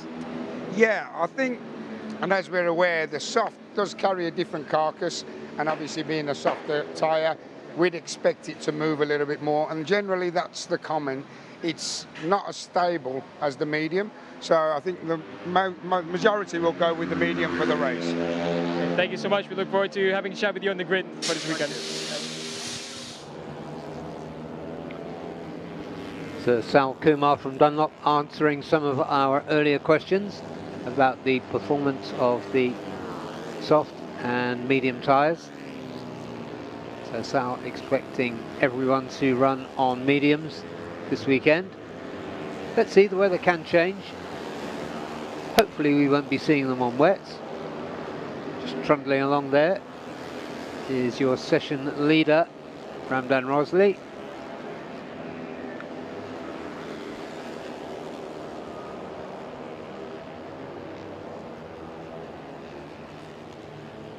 And Hiroki Ono has moved himself up into 3rd. Checkered flag is out. And so the defending champion was 2nd this morning. Looks like he's going to be 3rd this afternoon. Hunter Corney is still out, but he's not on a quick lap. So that should be a safe 3rd for Hiroki Ono this afternoon. Under the blue skies, it says, "Long live the King" at Chang International Circuit. Buriram is about 400 kilometers from Bangkok, northeast of Bangkok.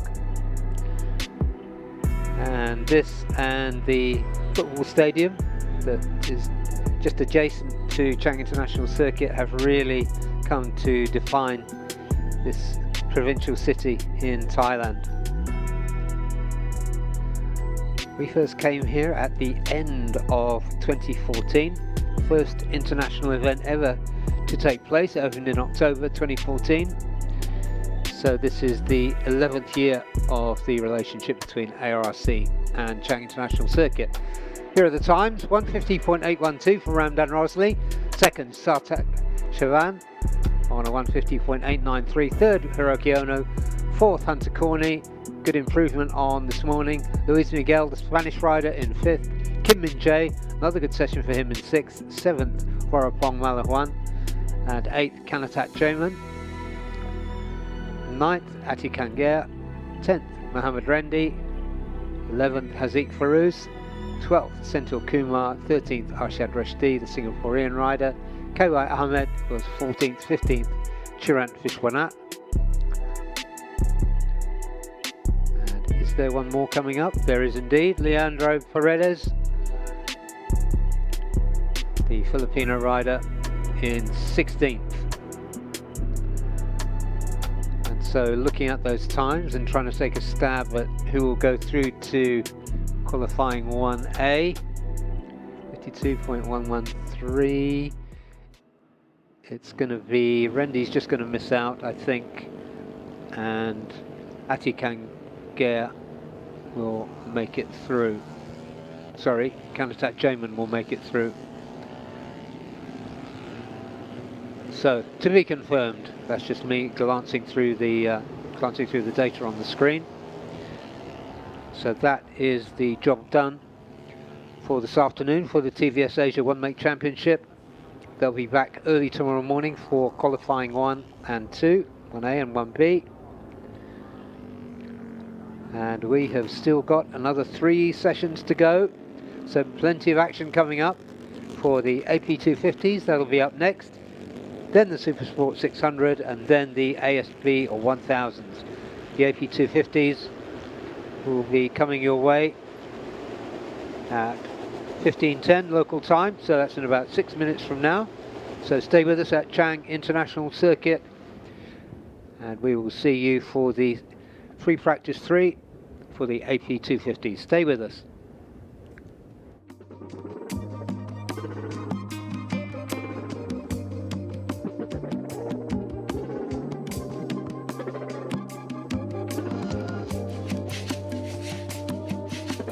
Idemitsu IRG5. Start like a rocket and ship like silk with Superbike proven nano-tailored oil. Ultra protective Quintec guard technology distills the wisdom of oil experts. 5 protective benefits in harmony unleash the peak performance of your engine. Nano Silky Tech ensures extra smooth upshifting at high RPM. Rocket starts, silky shifts. Idemitsu IRG5.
We're at TVS, we're at the TVS garage with Sartak Chavan. So Sartak, second full season for you, third season since you're a wildcard. How's this season looking out for you? Yes, it looks quite competitive. New riders and some riders from last year which I've raced already with. But yes, the race tactics would be different for sure because I don't know how the other riders race, how do they overtake and how their strategy is. So round one, I'm going to push hard for the win as well, but also play sharp and calm down myself. So I feel it has been going great. FP1 and FP2 was really good. Tomorrow, I hope the qualifying and race one also goes down really well. So of course we have Hiroki Ono once again for this season, defending champion. So has he been the point of reference for you guys? Yes, for sure. Not the reference on track because the riding styles don't match really well. But yes, for sure, the things like win streak and how he has been winning is for sure, which I would like to do in future. Thank you so much, Sartak. Good luck to you.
Welcome back to Baking Buriram in Thailand. We're at Chang International Circuit once again for round one of the 2025 Idemitsu FIM Asia Road Racing Championship.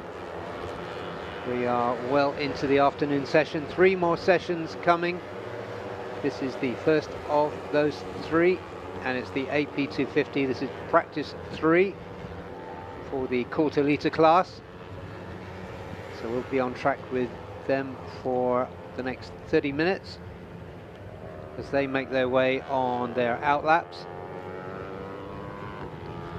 And A lot to talk about from free practice, but before that, just a little bit on the changes in the grid, because of course some riders have gone up, notably, most notably Virginato Fredaus for Astra Honda, who's up into 600s.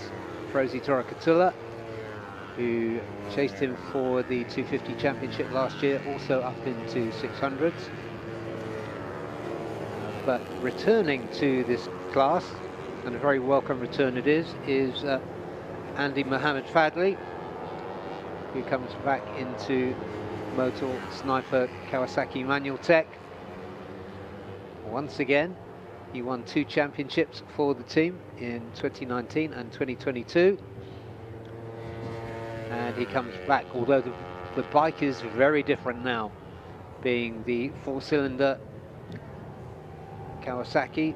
It's a heavier, faster bike in a straight line, and frankly it sounds a lot better too. It screams like a Banshee.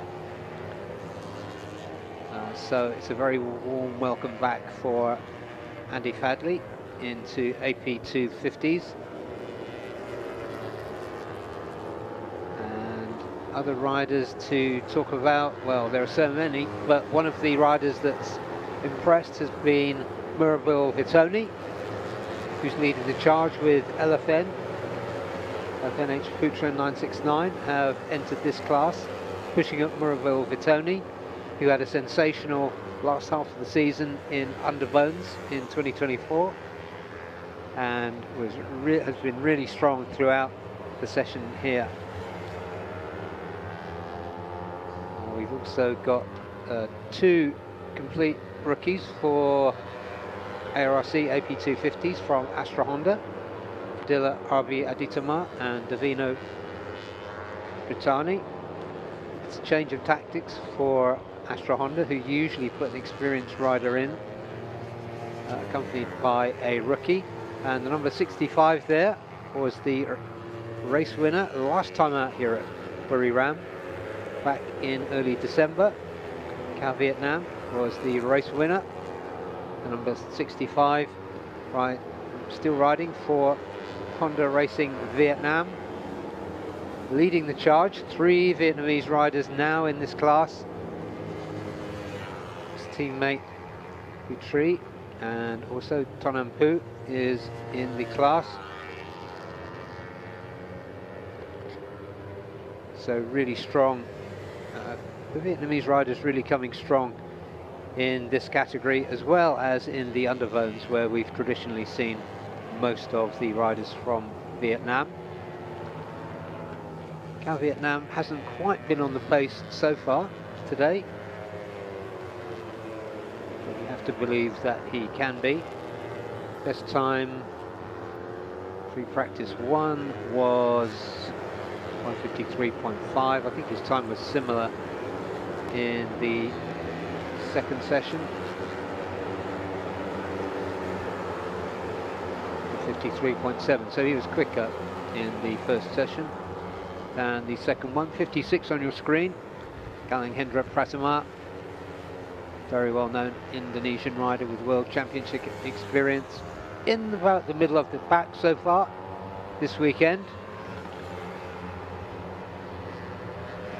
Vietnam just behind him, if you caught the sight of it, was the number 12. 12 is Panjaru Chip Wirul-Chat for Honda Racing Thailand. In as a wild card, interestingly enough, alongside Napat Jatum, another wild card, so you might speculate that this is an audition for the 2 young Thai riders in this class this weekend. So let's see what they can do. There is 56 again, Galang Hendra.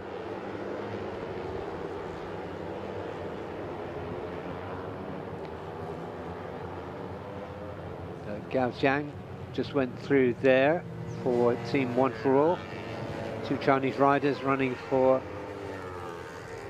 One for All.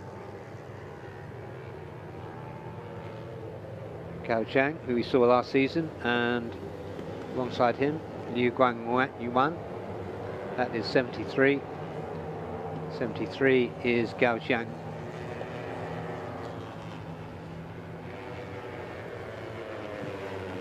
And the 57 machine there, Daniel Shami Amacharil. And the number 40 with a black fairing on the front after a heavy crash at turn 3 earlier today, Shen Zhang, the team owner, team leader of TY Antares Racing Team, running 2 Yamahas. Had a crash this morning, but is absolutely fine and back in.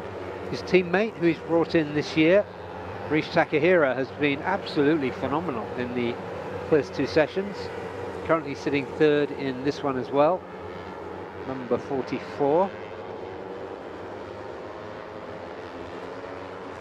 Haven't seen him in this session yet, I don't think. But a really good performance for the Chinese team, TY Antares.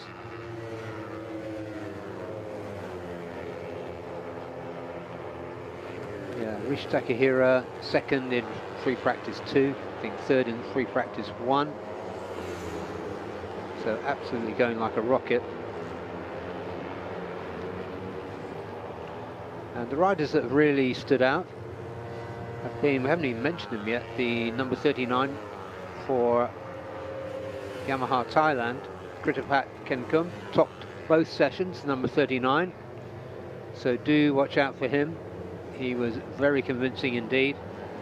Fadila Avi Aditama for Astra Honda, also impressive. Rish Takahira, I just mentioned. Irfan Heikel for Maestro NWNSCK, also went well, as did Murabul Vitoni and Irfan Ardiancia. All those riders I just mentioned were strong in both sessions.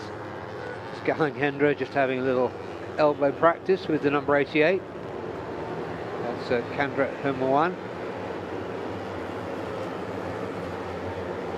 Daniel has just rejoined me after his exertions in pit lane, so have a drink, Daniel. Yeah. And keep the fan keep the fan focused on yourself.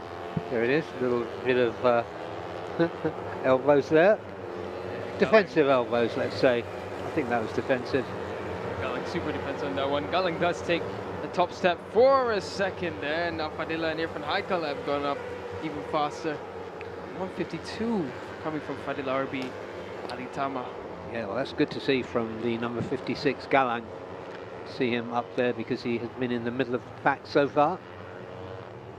That's what we expect from the quality of Galang Hendra, ex-World Supersport 300 rider, as well as podium finisher there. His brother Aldi Satya, champion and now racing in the Supersports class. Fadila goes even faster now. So Fadila looking really good in the 250 class. Yeah, really strong in both sessions.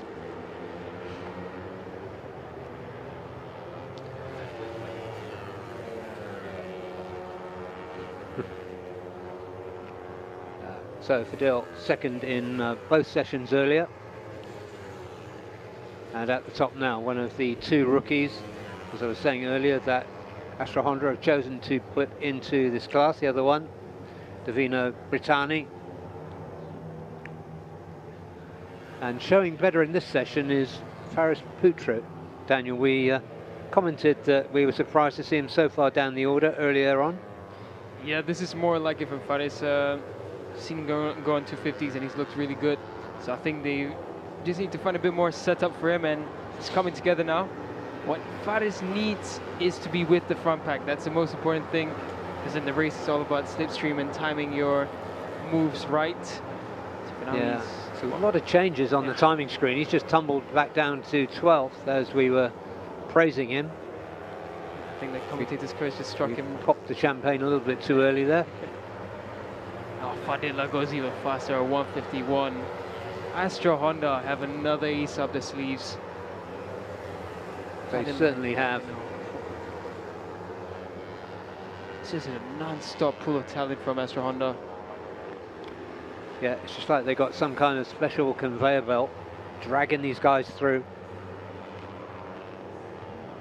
Fastest time in practice 2 was a 151.549. Now we got 151.9. It is a bit hotter than, sorry, it's a bit cooler than the practice 2 session. And couldn't tell out there on track. Yeah, we're not quite at the halfway point here yet, but Murabel Vitoni is further down than we've seen him all day. He's down in 12th on a 1:53.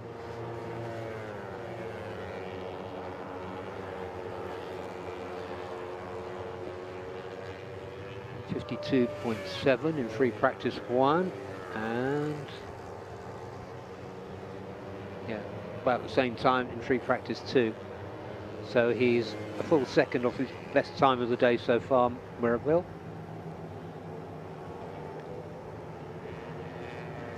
Fadila now, he's 19, turning 20 this year. Racing the Rookies Cup and the Asia Talent Cup as well. Best result in the Red Bull Rookies Cup in 2022 was a 5th place in Mugello. So decent talent coming up for Astra Honda as well, continuing his career here at EP250. Yeah, it's really good to see him. His teammate, Davino Brittani, well, I was going to say he's 4th, but he's now 6th. Christopher Kenkum, who topped both sessions earlier on, is on a quick lap, currently sitting 2nd. So let's see, he's just been dropped to 3rd by Davino. So Astra Honda 1-2, but Kritapat, as expected, goes up to P1 for Yamaha Thailand. So back at the top, 151.495 for the young Thai, and there we can see 93. 93 is, look somewhere else so I can get the numbers up faster. 93 is Ardib, I should get used to that number. Arbi Aditama. Shami's still getting used to the AP250 class. The strength in Dennis Shami's leg is what is the biggest question for him. He was racing Underbones in the National Championship where he finished on the podium just last week, but in the AP250 class it's a different game. In the prototype class, the bikes are much lighter than these production bikes, so strength was a bit of an issue there for him.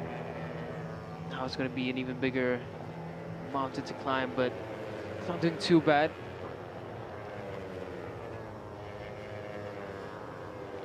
Quality is there for sure. Yeah, lots of quality in that shot. Quite a mixed group that actually. Kandra Hermawan with Gao Zhang just behind him, and the SDG bike of Jakob Sablea just behind him.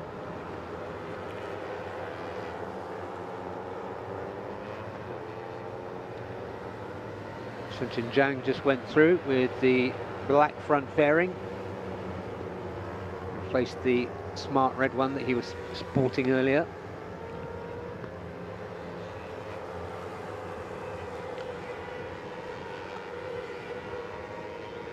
Looking at round 1 so far, it's been a struggle for the Kawasaki's.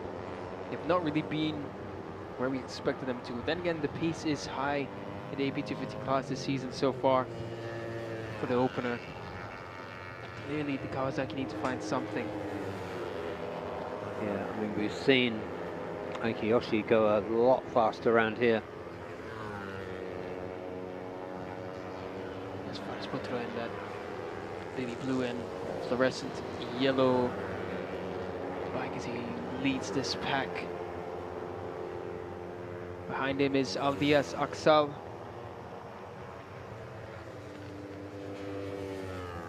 Isam Iqbal, who started the session decently, is all the way down in 18th for now. He's got a lot to iron out. The Honda, the third, well, that's all the manufacturers now making it into the 200 club. Honda managing a 201.1. Yamaha as well earlier on, and the Kawasaki. Yeah, so the rider grabbing the, well, there's a few grabbing the headlines, but Kritapat for Yamaha Thailand at the top of the timing screens for the 3rd time today by almost half a second from Arvi Aditama. His teammate Davino Blatani just behind him. And the experienced Galang Hendra in P4. Rish Takahira having another good session. 52.6 for him.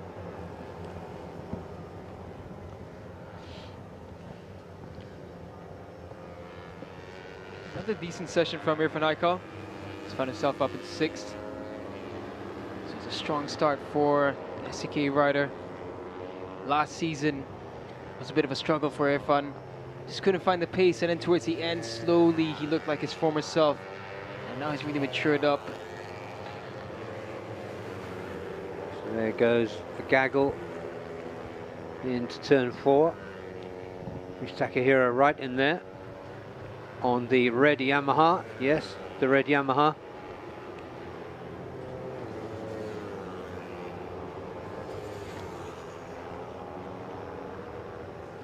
Kevin Gintal, he's down in 20th, so where a lot of other teams have made the step forward, some teams just not able to make that step in this round. I suppose just the progress made from teams like the Honda SEK as well as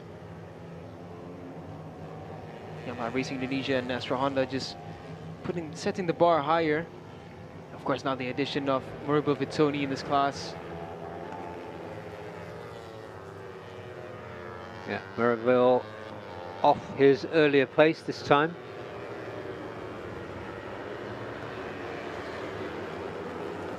By about half a second. It's a good shot there. Oh, Jakob Sevlea just inside Rish Takahira on the TY Antares Yamaha. And there is Kritapat. Another decent lap for him, 152.2.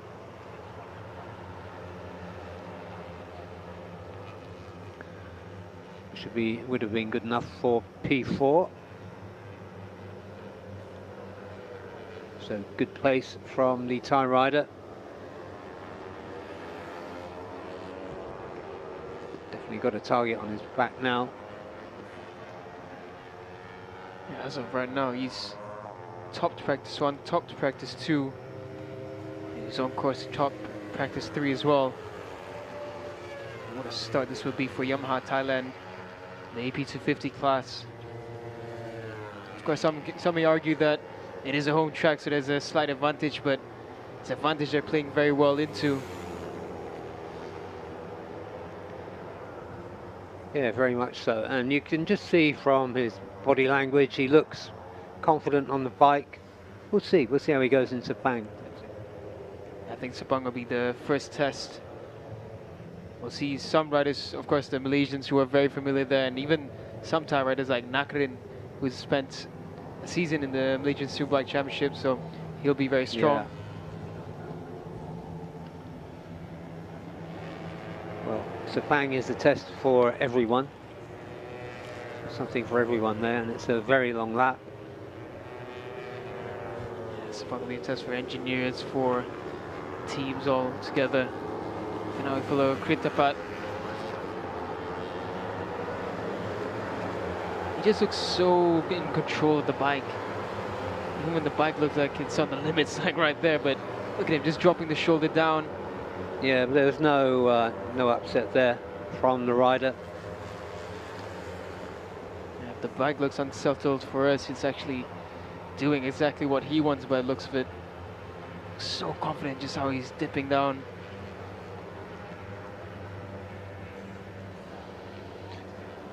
It's hard to tell, but he looks like quite small in stature.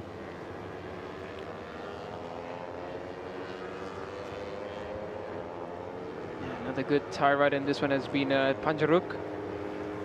Found himself in 8th place in this session. Yeah, Andrew showed well earlier in this morning's sessions.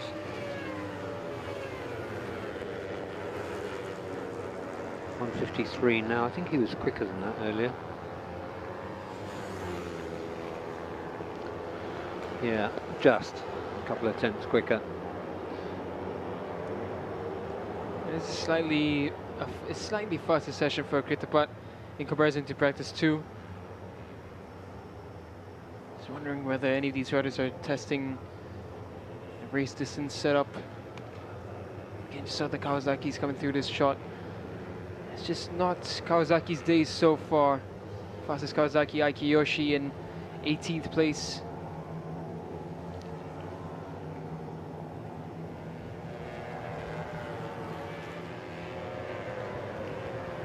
Vietnam, another one that's a little bit silent in the session. Yeah, all day actually. A little bit anonymous for the winner of the last race of the season here at Chang.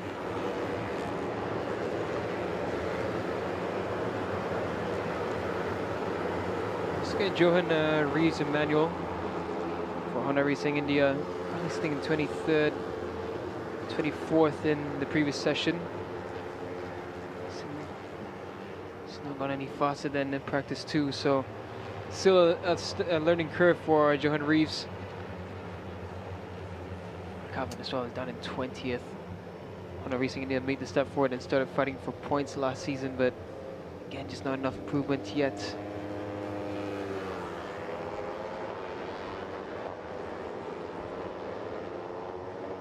Mentioned Zhang there. Hopefully he's shaken off the effects of that tumble he had at turn 3. That's Mario Tony there, just trying to find a clean line. Whoa. Showing up on the inside there, Aiki Yoshi. He's never shy about showing a front wheel. Yeah, definitely not. Showing it on that occasion to Kandra. In that show, you could just see how tough it was for Aiki Yoshi to get that bike around this section. It's tough in the flowy bits for the Kawasaki, all that extra weight, and it just doesn't have the torque to pull through that. Yamaha has just made light work of them.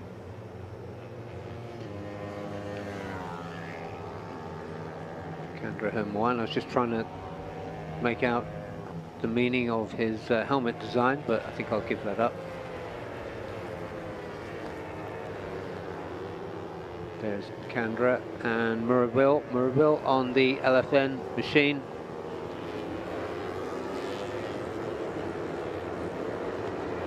Chandra just holding up his hand there, I think. Sorry, Daniel. Yeah, I think this is a half decent lap for Murabil. Yeah, he's gone up to 6th. 152.6.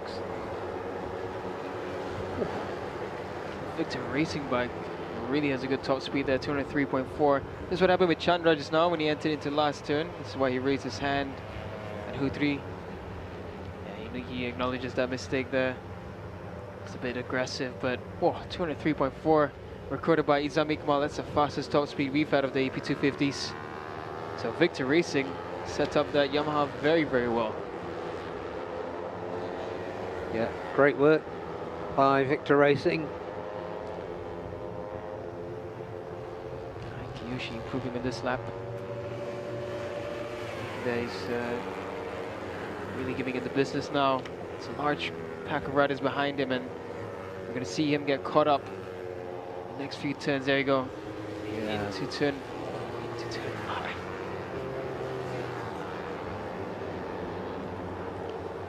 Mama finally just unable to make any impression in this session. It's a lot of work. That's ZX25R, and you see how he's just struggling to try and keep them behind him, but just like that, Hutri comes through.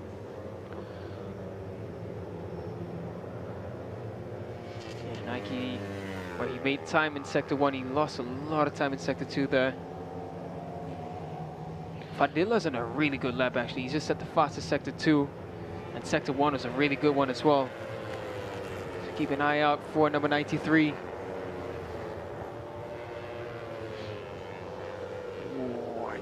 They're hard on the brakes. Yeah, those brakes must be absolutely red hot. Hauling up that heavy bike. They're like a good slipstream. Oh no, he must. That Sector 3 just didn't match the Sector 2. 152.0 still faster than anyone below him.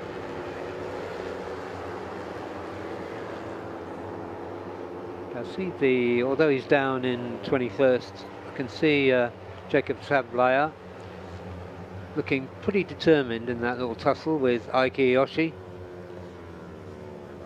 This is a moment down the line. Let's see what happened between Aiki and Johan Reeves. I think Aiki's calling Andy Fadli on, but Andy was just unable to keep up with the pack of riders chasing them behind. Yeah, yeah. It's Andy there, he's just stuck behind Faris Putra for now. And Aiki's nowhere to be seen, so I think Aiki's just continued on with his run. Actually, wait, Aiki's just completely dropped from the picture, so I think, yeah, Aiki's gone to the back of this pack here, so there's Aiki Yoshi. I think he's just trying to find clean air with Andy Fadli. Yeah, Murabil and Irfan Heikel on a good lap, on good laps. He's up as well, he's improved through sector 3. Yeah, they'll get one more lap, flying lap in after this one. 1 minute to checkered flag.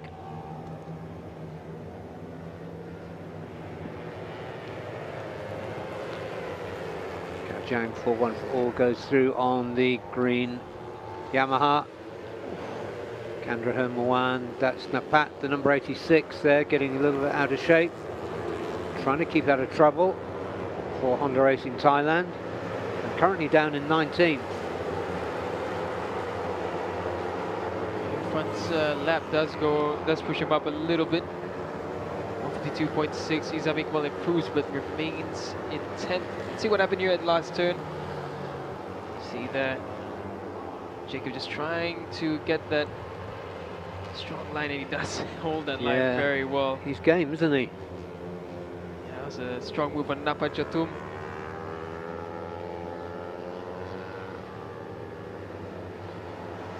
It's been a bit of a struggle for Alfred and SDG in the AP250 class. Last season we saw the comeback of Alfred just from injury. This season it's business time for Alfred, but right now in round 1 it's not looking quite there yet.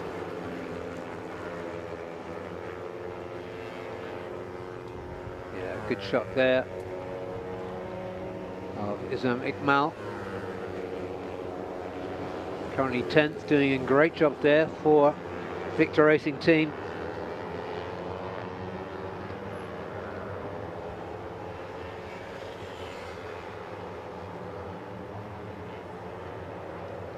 Looking like almost like a race already for the AP250s. Everyone just trying to find a better position.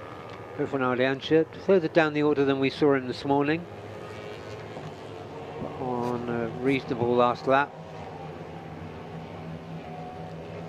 Let's see what he can do. I expect to see him up the order in tomorrow morning's qualifying.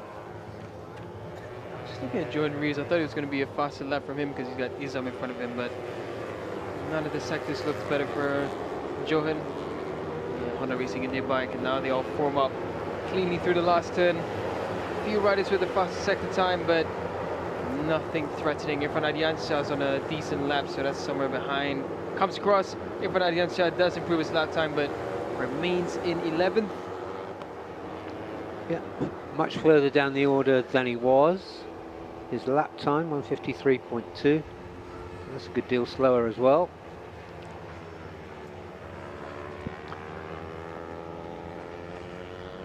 Yeah, about half a second slower than the sort of pace he had a bit earlier as we get into the later stages of the afternoon. But once again, topped all 3 practice sessions, so a nice hat-trick for Kritapat Kenkum, 151.495. 0.386 quicker than RV Aditama, who improved at the end for Astra Honda. His teammate, Davino Brittani, was 3rd. 4th, Galang Hendra. Welcome back to the upper echelons of the timing screens to Galang. Rish Takahira, another really good session for the TY Antares Japanese rider. Irfan Heikel for Maestro NWNSCK, 6th. 7th, Murabil Vitoni. 8th, Kandra Hermawan. 9th was Panjarut Chipril Chat for Honda Racing Thailand.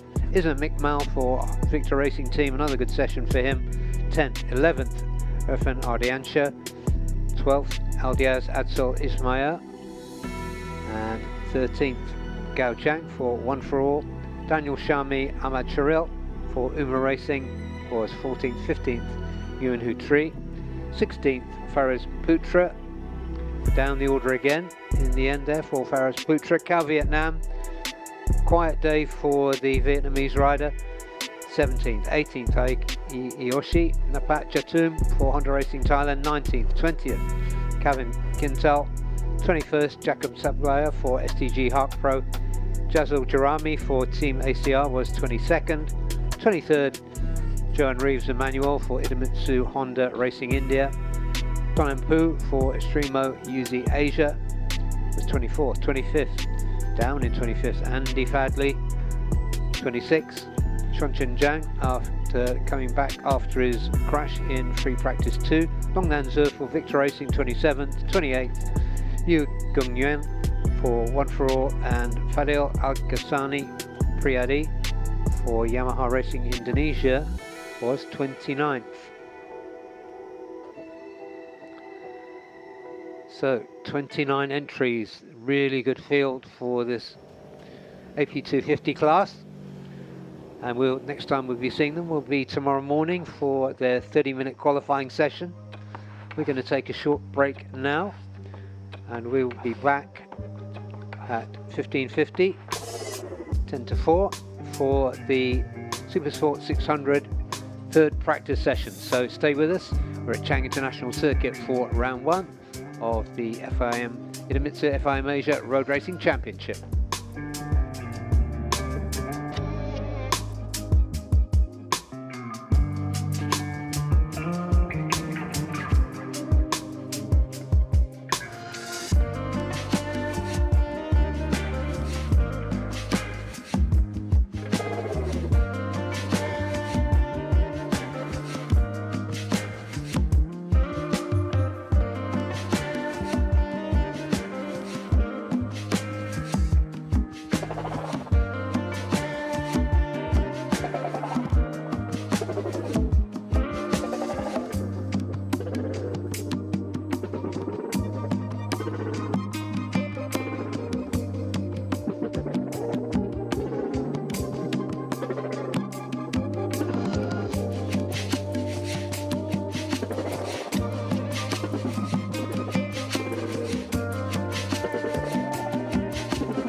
Idemitsu IRG5. Start like a rocket and shift like silk with Superbike proven nano-tailored oil.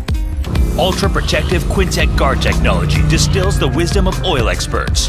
5 protective benefits in harmony unleash the peak performance of your engine. Nano Silky Tech ensures extra smooth upshifting at high RPM. Rocket starts, silky shifts. Idemitsu IRG5. Idemitsu IRG7. Race-bred nano-tailored oil for enhanced acceleration and horsepower. Even in harsh conditions, the 7 protective benefits of septic guard technology keep your engine performing at its peak. Even a split-second advantage can change everything. Born to win. Idemitsu IRG7.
Thank you for staying with us today at Chang International Circuit, or alternatively, thank you for joining us. We are into the final two sessions of the afternoon, and the first of those two sessions is, as you can hear, the unmistakable wail of the Supersport 600s, just completing their outlap here at Chang International Circuit. It is free practice Friday for the Idemitsu FIM Asia Road Racing Championship. We started a month later than we normally do. Normally we start towards the end of March. Now we're edging towards the end of April. And the first rider you can see there on your screen is one of the Australians that we are welcoming to the championship this year. That is Jack Mahaffey, who is on board for the Supersport Asia team. Great to see Jack here making his way around in unfamiliar territory, unfamiliar heat as well. But he's been making progress through the day. Clocked 1:41.7 in free practice 1 and unfortunately crashed in the second session.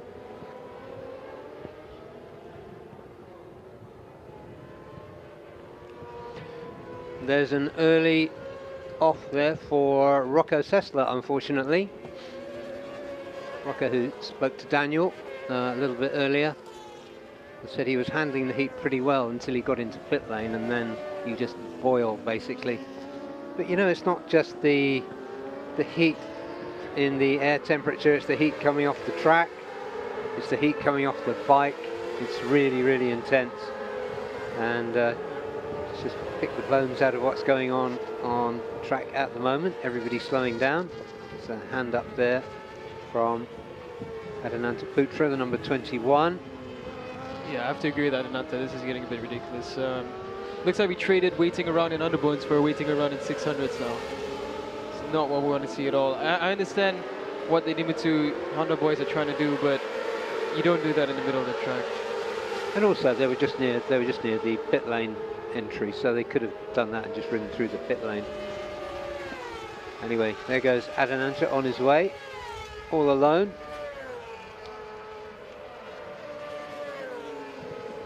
So let's see how this session goes. Tanat Longpiao for Honda Racing Thailand was quickest in both sessions earlier on. Best time out of those two, I think, was in free practice 1. Yes, it was. 1:39.6, just a little bit faster by about a tenth than in the second session when it was really hot. And even though now it's coming up to 4 p.m. local time, I think it's still really hot out there, isn't it, Daniel? Yeah, it's still about 37 degrees out there, and it's intensely hot. Yeah, so the track is going to be 60-ish. So the Dunlop Shod 600s here, along with all the other classes, are going to be really, really doing some good work. Talked to Sal Kumar earlier on about tyre wear, and it's been surprisingly robust. So we stay with Adinanta, coming up to complete another lap. In these very early stages, we're just 7 minutes into this 30-minute session. So Anupab Samoon is the first rider into the 139s. 139.677 for him, which is pretty close, within a tenth of the fastest time we've seen today. So perhaps we'll see slightly quicker times. Hopefully these guys have been sitting in iced baths since the last session. There is number 123, Reza Danica Arens.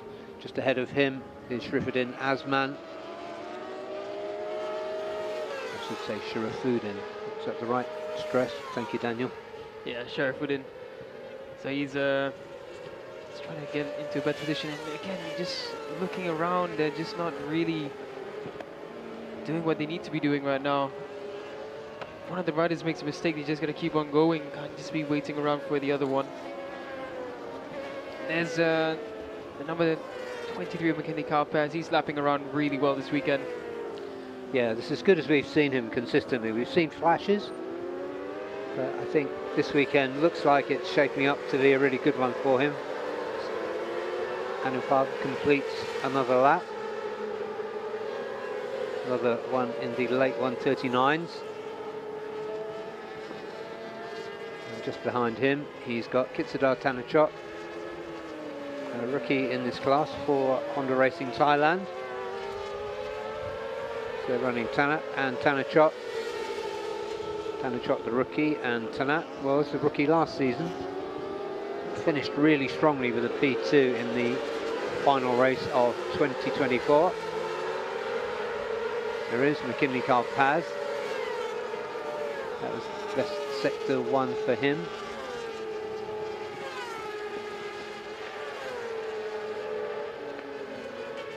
Yeah, he's pushing that pretty hard. Slide under braking there for turn 5.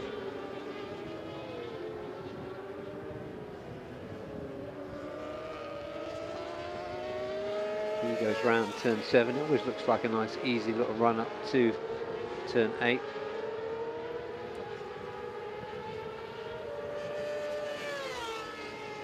But then you get to turn 9, which is a bit of a loop.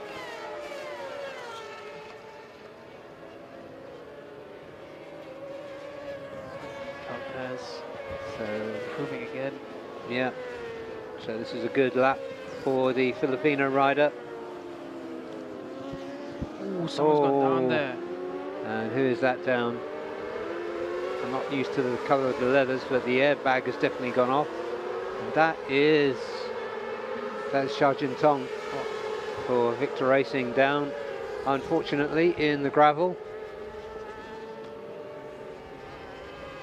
He was on a push lap, went faster than his personal best in sector 1 and just pinned it there. Let's see what happened. He's just coming to turn 5. Whoa, it's a fast crash for Xia Jintong. Yeah, we see a lot of crashes there at turn 5, don't we? After coming through that really fast turn 4 and getting set up, trying to get in position for the more technical part of the circuit. There is Sharafuddin Azman, followed by Helmi Azman, no relation.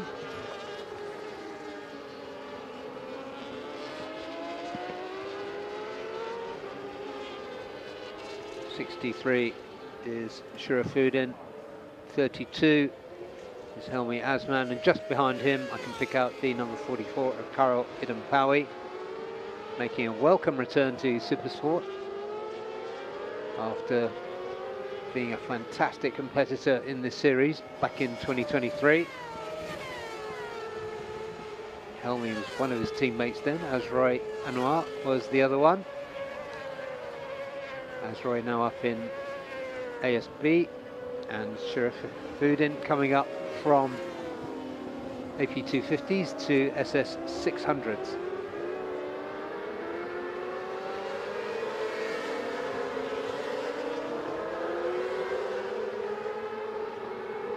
And McKinley Carl Paz has just moved up into P2. Done at MP3. Just looking at the gaps, because they're always tight in this category, there's 0.6 of a second between Anupam at the top and Sharafuddin in P8. And in P9 is Karol Idampawi, who is only another 10th off there. So Sharafuddin, Helmi, Kip, the 3 Idemitsu Honda Racing Malaysia teammates. Formation flying up past the kink that is turn 2. Helmi comes charging past under braking for turn 3. And it looks like Sharafuddin has gone a bit wide, so Kip has gone inside him too. As they hit the long run down to turn 4. Bike's hitting in the region of 260 kilometers per hour. Down there, quickest bike so far has been Carl Paz's bike, 264.1.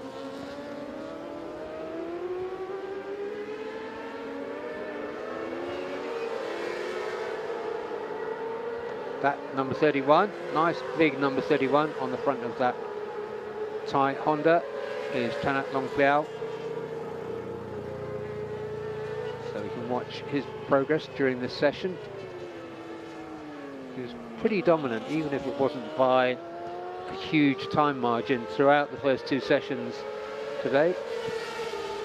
He's got number 89, Wayne Nugroho, behind him. He's been going well as well.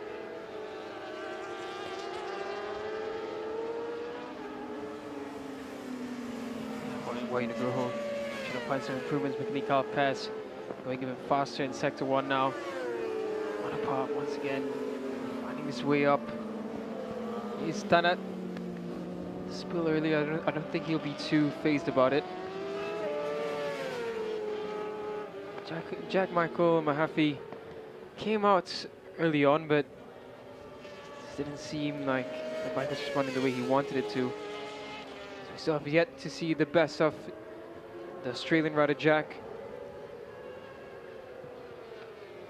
Also not showing yet. We're coming up to the halfway point in the session. Not really showing yet is Herjanatna Firdaus and his fellow AP250 promotee, Ferozi Torakatula. They're in 12th and 13th respectively. McKinley just set the fastest sector 2, so a really good lap from McKinley Carapaz. This might take him to the top actually. Tana going onto the green there. Waki goes up into third, pushing Tana down into fourth. Carapaz should be coming across now, and there we go. McKinley Carapaz does improve, but just shy of Anupap's time. This is really good for McKinley Carapaz. It's the best we've seen of him on the 600s. Yeah, it is, and it's really good to see as well. Lots of fans back home in the Philippines, so shout out to you guys if you're watching. Whatever you do, don't miss the action in qualifying tomorrow morning and racing on Saturday and Sunday afternoons. There's Kazma Daniel, number 27. He's having a better session as well. 1:39.928, his best time so far. So just 0.25 slower than the best time of Anupap.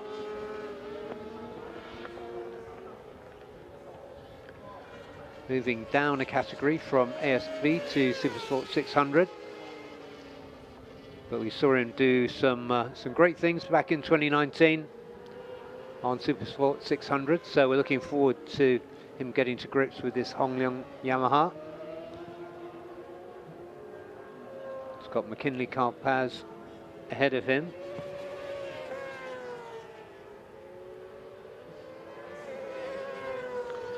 Two teammates for this season. Cosmo looking around there for track position, but not getting anyone's way. Looks like he's heading back to pit lane, I think. Yeah, Carl's coming as well. Carl clocking in the best top speed this session, and we're 264.1. Yeah, and we're seeing the familiar on-bike aggression from Anupap. It's the rider on your screen now. That number's not very clear, but the colours of the number are so easy to spot. The number 500 for Yamaha Thailand Racing Team. He's been pretty much all over the world with Yamaha Racing Thailand.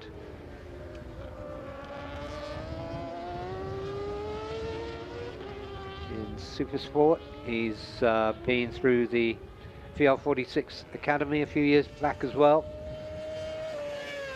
And whatever bike he's riding, he always absolutely brings its neck.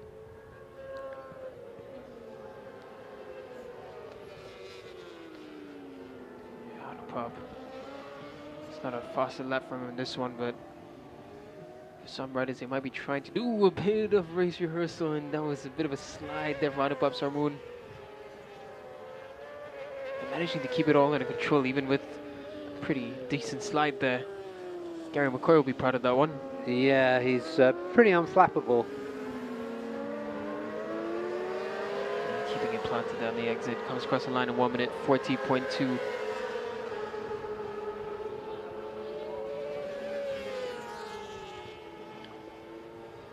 It's a shame we don't get to see Rocco and Jack Michael out on track. We'd love to see the pair of them.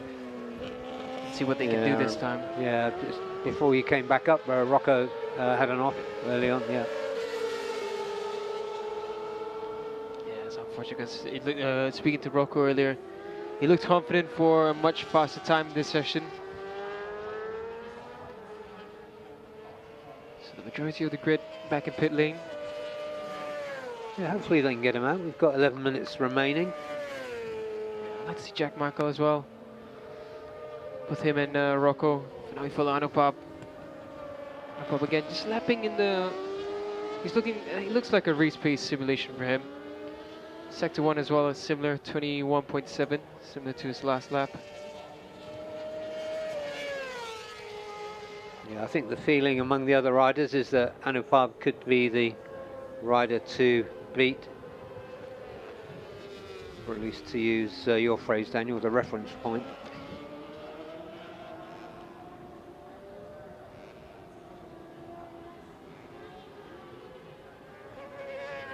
Anupap just Crossing through the final sector as the sun begins to set here, the Chang International Circuit. And so as I love saying around here, the golden hour around the Chang International Circuit is beautiful. Again, 1 minute 40.4. So, yeah, it just looks like race rehearsal for Anupap. Lapping similarly, actually, is Wahyu Nugroho, who's also done 11 laps. Yeah, and it'd be good to see him realising some potential. Absolutely.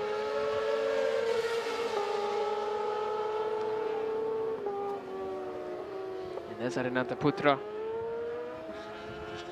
Adinanta, a bit of a quiet session from him. Not too far off the pace, just 0.4. But we do expect this season to be a big one for Adinanta. Championship contender last season. Yeah, really strong rookie in 23, championship contender 24. So can he make that additional step? I love his attitude. Yeah, he's with the helmet off, he's still very much always thinking about the race, but at the same time, he's a very cheerful character. Always positive. Yeah, on 250s, he looked quite larger over the bike, but he looks quite at home on the 600s. Yeah, he's one of these riders who's been around the series for quite a while, and you realise sometimes how much they actually grow. When he said to me last season, when I was doing an interview with him, he said, you know, when I first met you, Barry, I was only up to your shoulder, and he was towering above me. Yeah, it's wonderful, isn't it, seeing these riders grow into who they're going to become. Oof, and Adinanta, that's an aggressive exit into pit lane. I think Adinanta wants to make a quick adjustment and then use the remaining few minutes that we have. Yeah, here's the promoted and richly deserved promotee, Ferozi Torakatila, on the number 36. He's off the pace in this session, on 42.337. But let's hope he can make the jump. I think looking at him, like physically, looking at his attitude and his background, he will have what it takes to make the jump, the big jump from 250s to 600s.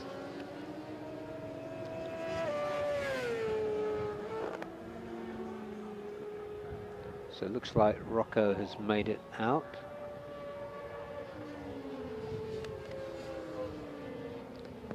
Oh no, no, that was where he was when he crashed. So we stay with Ferozi.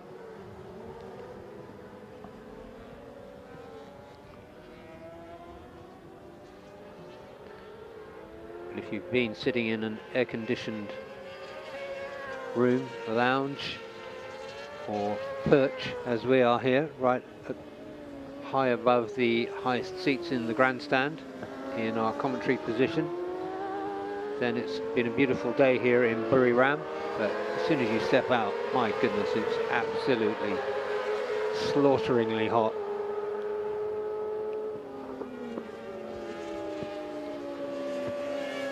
Comes Ferozi to complete another lap. Looks like an okay one. No improvement.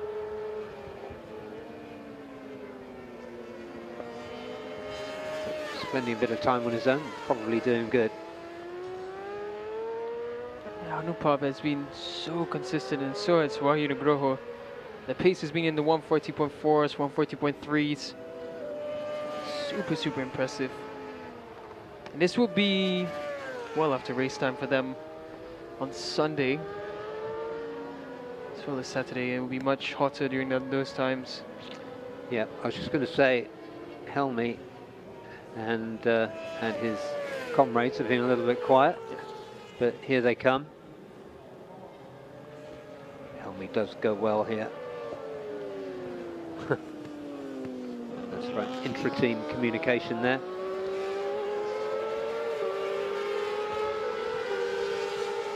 So Sharafudin moves through to second, Kip in third.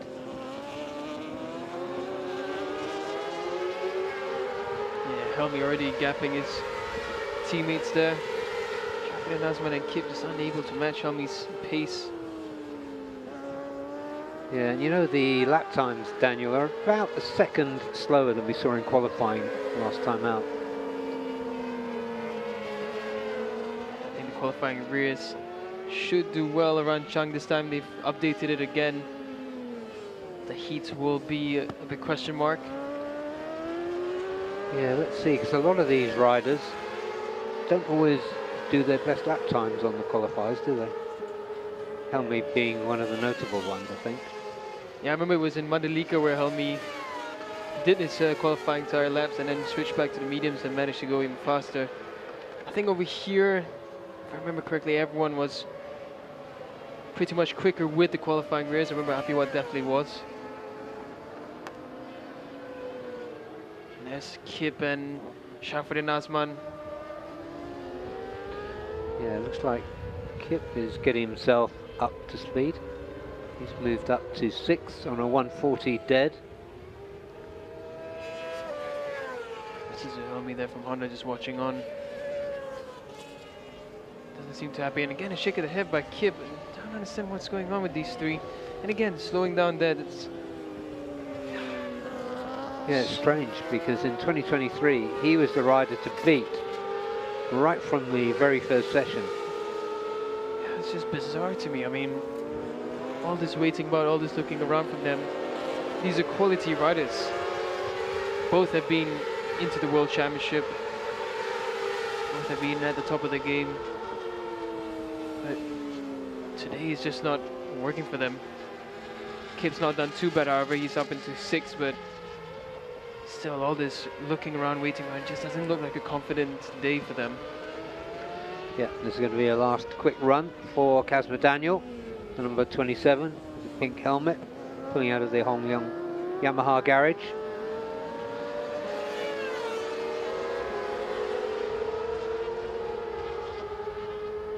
Shafir Nazman dropped back again as Kip now goes to the front. Adinat Putra, he's been riding on his own. He doesn't want to be involved with any of the groups. Yeah, it does look like that, right from his earlier dawdling around.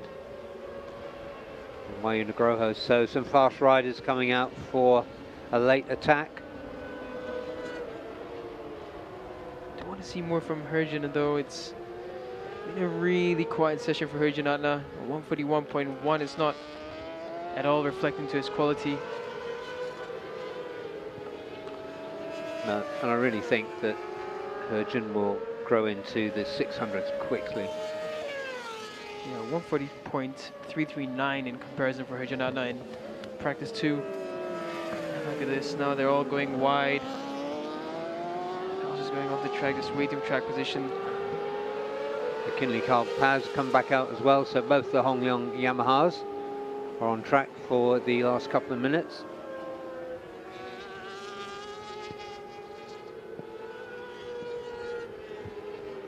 And Anupab, he's going to have a late lunge too.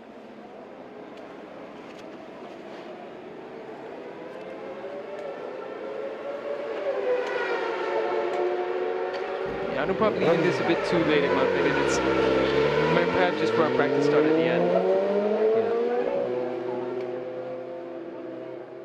As of right now, everyone except for Rocco and Jack, Michael and Shajun Tong out on track. Yeah, I suspect it's, as you said, Daniel, that Anupab was doing a race simulation and he's just changed something he wants to test out.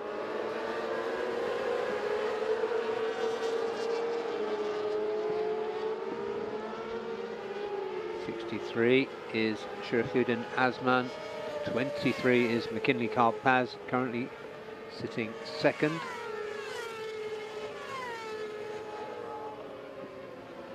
See if they can get themselves round in time for one final flying lap.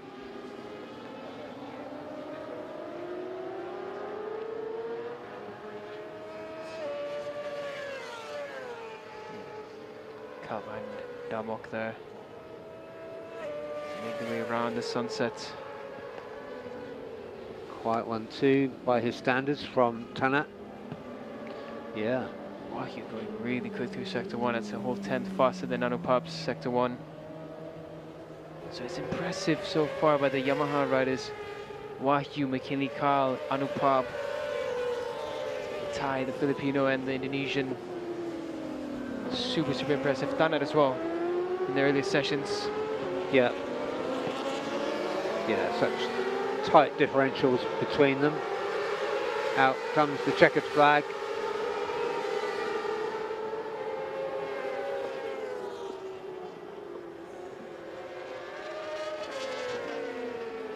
Kazma. Got Wahyu with him, so there's a strong pairing.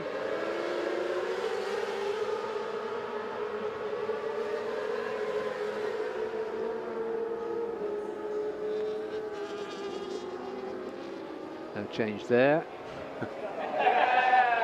Yamaha Thailand either thanking the top position or hoping that nobody comes to take it off one, but I don't think anybody is going to, but I'm sure they won't. So you can see the practice start location there, just down from turn 3. McKinley Carpaz is away, although he seems to be enjoying a wheelie. Sharafuddin does a really ugly wheelie, so he needs to improve that before tomorrow. It's an awkward bump as well from Helmi Asman, so yeah, more practice starts needed. Anupab is out there, that might have been why he came out again, but it was Anupab with a 139.677 who topped that session, not far off the fastest time of the day, which belongs with Tanat. McKinley Carpaz was second, just a few hundredths behind him. Wayne Agroho, great session from the Yamaha Racing Indonesia rider, was third. Tanat Longpliao, he's had a really good day, was fourth. Fifth, Kazma Daniel, welcome back to 600s, was fifth. Sixth, Karolidin Pawi for Idemitsu Honda Racing Malaysia. His teammate Helmi Asman was seventh, and eighth, Adinanta Putra, who had a little bit of a strange session. And rolling over to ninth, we find Sharafuddin Asman, third of the Idemitsu Honda Racing Malaysia machines. Next up, Reza Danica Arens for Astra Honda Racing Team. Kitsadar Tanachot, the rookie in for Honda Racing Thailand, was 11th. 12th, Herjanatna Fadaus for Astra Honda. 13th, Rosie Torakatula for Yamaha Racing Indonesia. 14th, Shajan Tong for Victor Racing, and Rocco Sessler sadly recorded no time. Jack Mahaffey also unfortunately recorded no time. So the next time we see the Supersport 600s, it will be for a 30-minute qualifying shootout tomorrow morning. But before that, not done for this evening, not by any stretch of the imagination, because coming up we have a full 40-minute session for the ASB 1000s. That's coming up at 4:30 local time, so in 7 minutes from now. So stay with us at Chang International Circuit for the last shootout of the day to round off Free Practice Friday. We'll see you in just a few minutes.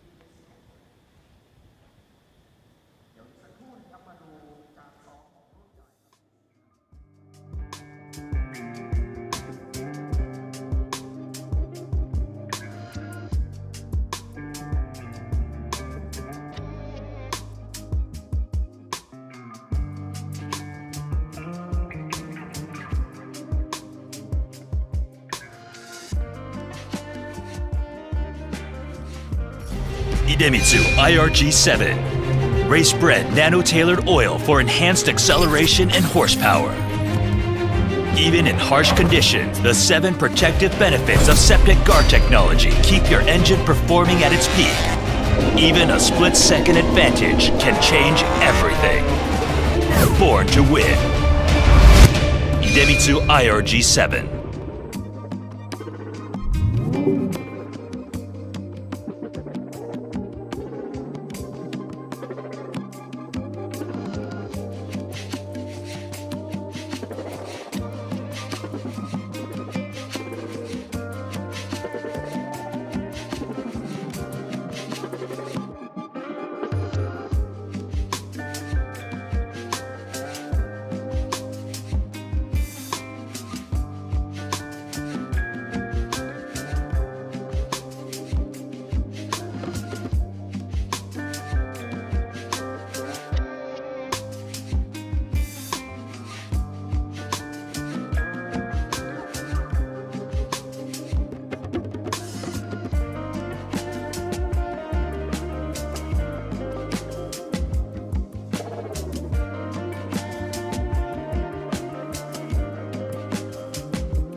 Welcome back to Free Practice Friday here at Chang International Circuit. We are here, of course, for round 1 of the Idemitsu FIM Asia Road Racing Championship, and this last session of the day is for the ASB 1000, the Superbike class.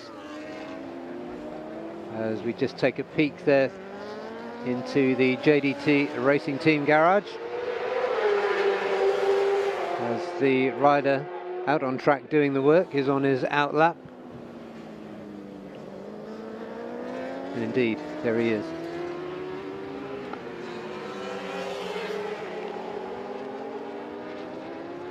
So some interesting developments here in the ASB 1000 class. Third season for Lachlan Epis for Savitar Team Asia. New colours this season for the talented young Australian. Didn't have the best run of luck in 2024. He just came through, got himself a podium, and then the next time out, in not in an ARC race, in another race, broke his collarbone. So that effectively took him out of top contention for the rest of the season. But he's back in now, he's in really good shape, Lachlan. He went really well in the pre-season test on Wednesday, and he's been going pretty well today too. The last time out, which was in the real heat of the day, he did a 1:37, and earlier this morning he did a 1:36.3, so really good times coming in for Lachlan.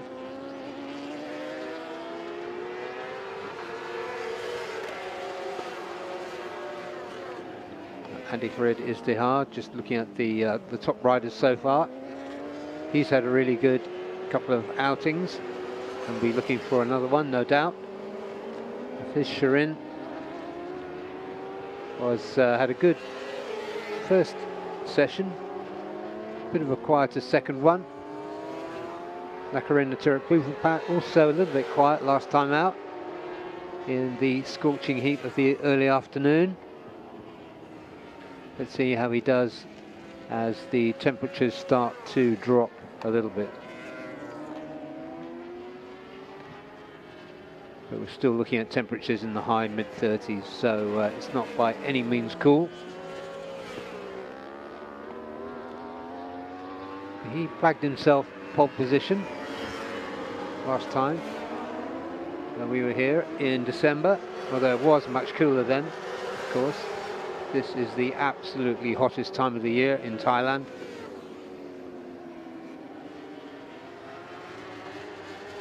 So Nakarin, yeah, in the hot session, the lunchtime-ish session, it's not so good. Let's take another look here. He loves it, Nakarin. He will have enjoyed that. It's early in the session. And, he's off again. Yeah, everyone putting on a bit of a slideshow now that Gary McCoy's in the house. Yeah, that's it. He just needs to refine it a little bit. Yes, turn down traction control. Yeah, and there's the 25 and 24, the A1 Energy BMWs of Aslan Shah Kamruzaman and Apiwat Wongtananon. Apiwat, this is the first time I can remember seeing him not on a Yamaha for many years. And riding as a duo once again in this session now. Sada's in practice 1, seeing it now in practice 3. And Apiwat fastest in this session. Yeah, and it's a really interesting thing too, because this is his first outing on a BMW, but literally because they didn't have the bikes ready in time for the pre-season test. So Apiwat having a look up the inside of Aslan as they come into turn 12. Decides to keep it nice and gentlemanly. I haven't seen these two together, Daniel, you have, but I suspect they get on pretty well. Yeah, they gel pretty well, but Aslan really hot there again into turn 1. He's done that before. Zakwan Zaidi now, though, goes up to the top, 136.1 for Zakwan Zaidi. That's close to the fastest time we've seen. So it's 136 dead was Andy Fred Izdihar in the first session. Yeah, Andy now sets his personal best, 137.2, but we know that's far from what he's capable.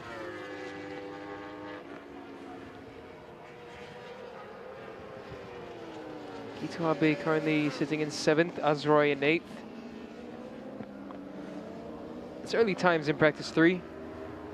The slightly cooler temperatures than the afternoon session will prompt them to push on a bit. Still 36 degrees, however. Yeah. It's barely cooler. Exactly, yeah. Back to the JDT pit, and there goes Shirin after a brief stop.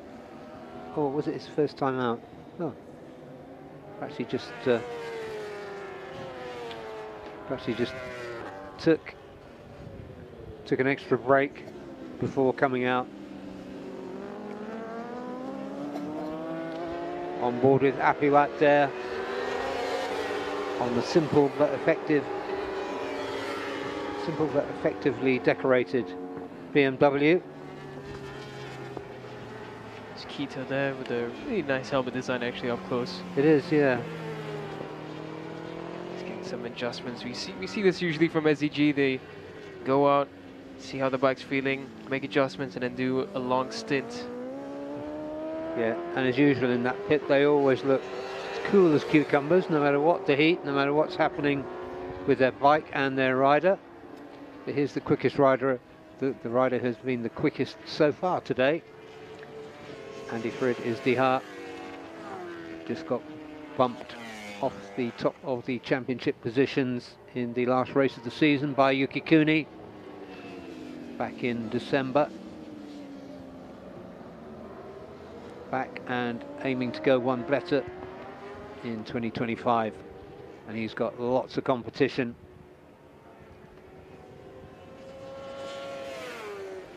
Aslan Shah after that mistake in turn 1. Apiwat was, you could see, just now looking for Aslan. He thought Aslan was behind him the whole time, but completely unknown to him, Aslan went in really hot into turn 1.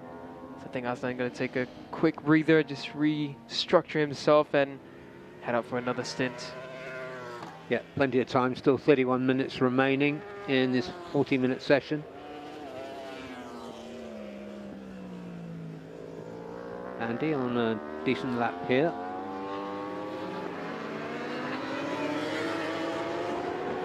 Aggressive there, pulling the bike into direction, Andy. Using just really sweet lines through there. Bounces around over the rumble strip. The rumble strips around the Chang International Circuit are no joke. I went to run them on the scooter and just tested it out, and they were bumpy. Oh, is that why you got a couple of teeth missing? And he comes across and sets a 136.3, so that's looking a lot better for Andy Farid. Yeah. Yeah, Hafiz is going to cross sector 1. Decent sector 1 from Hafiz. But we know he's capable of doing about 2/10 faster through there. And it's a similar story again for the Ducati. Early on we see them with good pace and then just fades a bit towards the latter sessions. Let's see, maybe practice 3 will bring different fortune for them.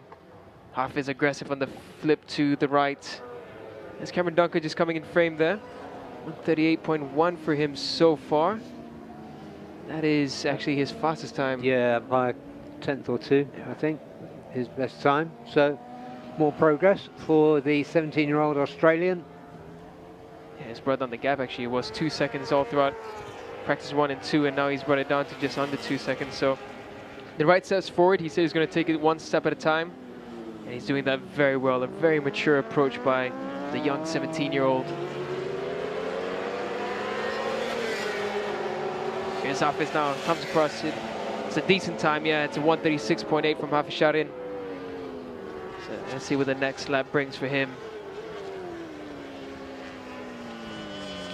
That one taking a look, but Zakwan currently on top and looking quite comfortable, I think, on this Honda. He didn't always look like he was really gelling with the bike last year. Yeah, I remember talking to him. He said the new updated bike, the one that we saw Yuki take to victory in Motegi, Yeah. it suited some riders, but for others it just was a bit too different, and it took Zakwan a while to get used to it. And Zakwan now looking confident. Azroy, he's previously ridden the older model, the first one that came out, so Azroy would have a learning curve as well. But he's molded to it well. Now let's see how he's shot in. What can he do? Sector 1 was a tenth slower than the last lap. See how he goes through the next two. He's been pretty good in Sector 2, but Sector 3 is the one that's been causing him problems. Yeah, it's strange. He just doesn't look as rapid as the others going into the last turn. The Ducati with that single swing arm really likes to be very, very loose on the rear, but Huff is just trying to figure out the right setup. He did mention there's a lot of electronics on this bike, so a lot of things to play with. Whoa. Yeah. Getting it nice and steady with a little stoppy there. Across the line comes Hafiz. Decent Sector 3 actually this time round for Hafiz Sharin, but half a second down from Zakwan Zaidis.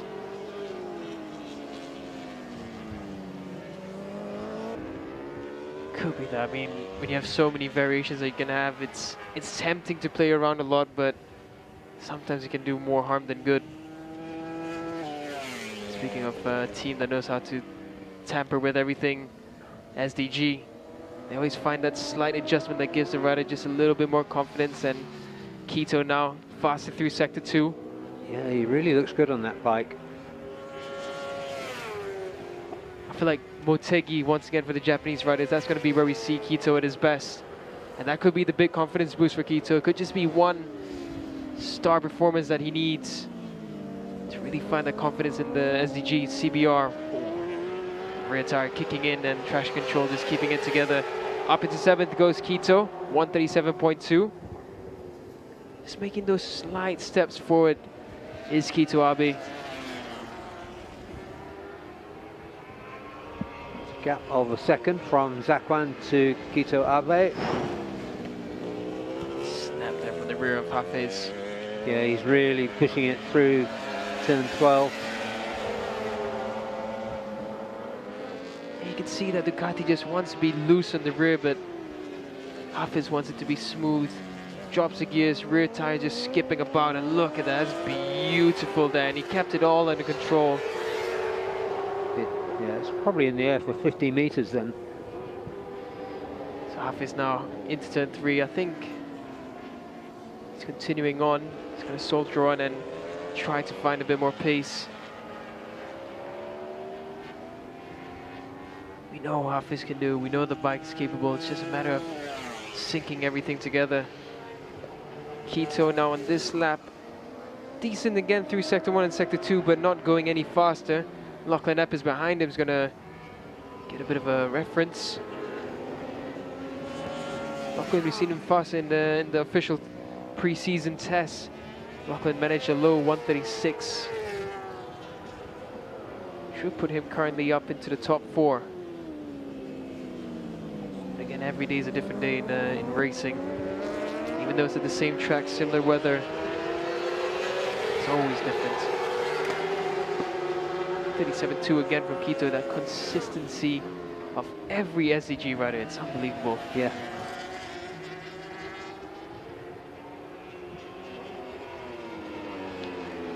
Okay, Hafiz keeps the rear just about on the ground then. That time around. 6.9. 6.9. So similar to his best lap, but not improving. There's Andy Farid, who's been lapping consistently as well in the low 36. Low 36 again, 136.245. He actually improves a little bit. This is another one who knows how to put in consistent laps. And manages tyres. Oh yeah, he does very well. I think there's no rider in this field better than Andy in terms of saving grip for the last few laps. It's unbelievable.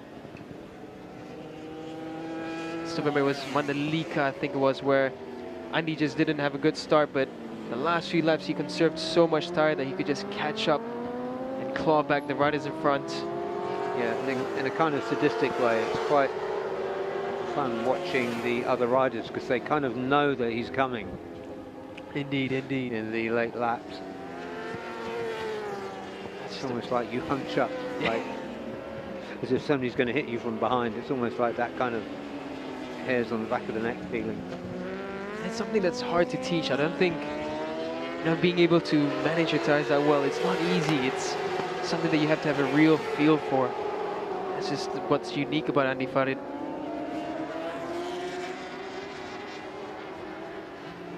Junior Convento, 1:43.29. Not up to his best times so far. For Junior, he's got a similar journey to Cameron. It's different tires. It is a track that he's familiar with, but a different team and different tires does mean that a lot of work needs to be done. And Farid comes across another 1:36.2. It's even faster again. Unbelievable. He's done a 1:36.3 three times, followed by two 1:36.2s. This looks like race pace management for Andy. And right now, if this is the pace, that is ominous super. For the others. Unbelievable for Andy Farid. Not many laps, sorry Daniel, I was going to say not many laps for Zakwan.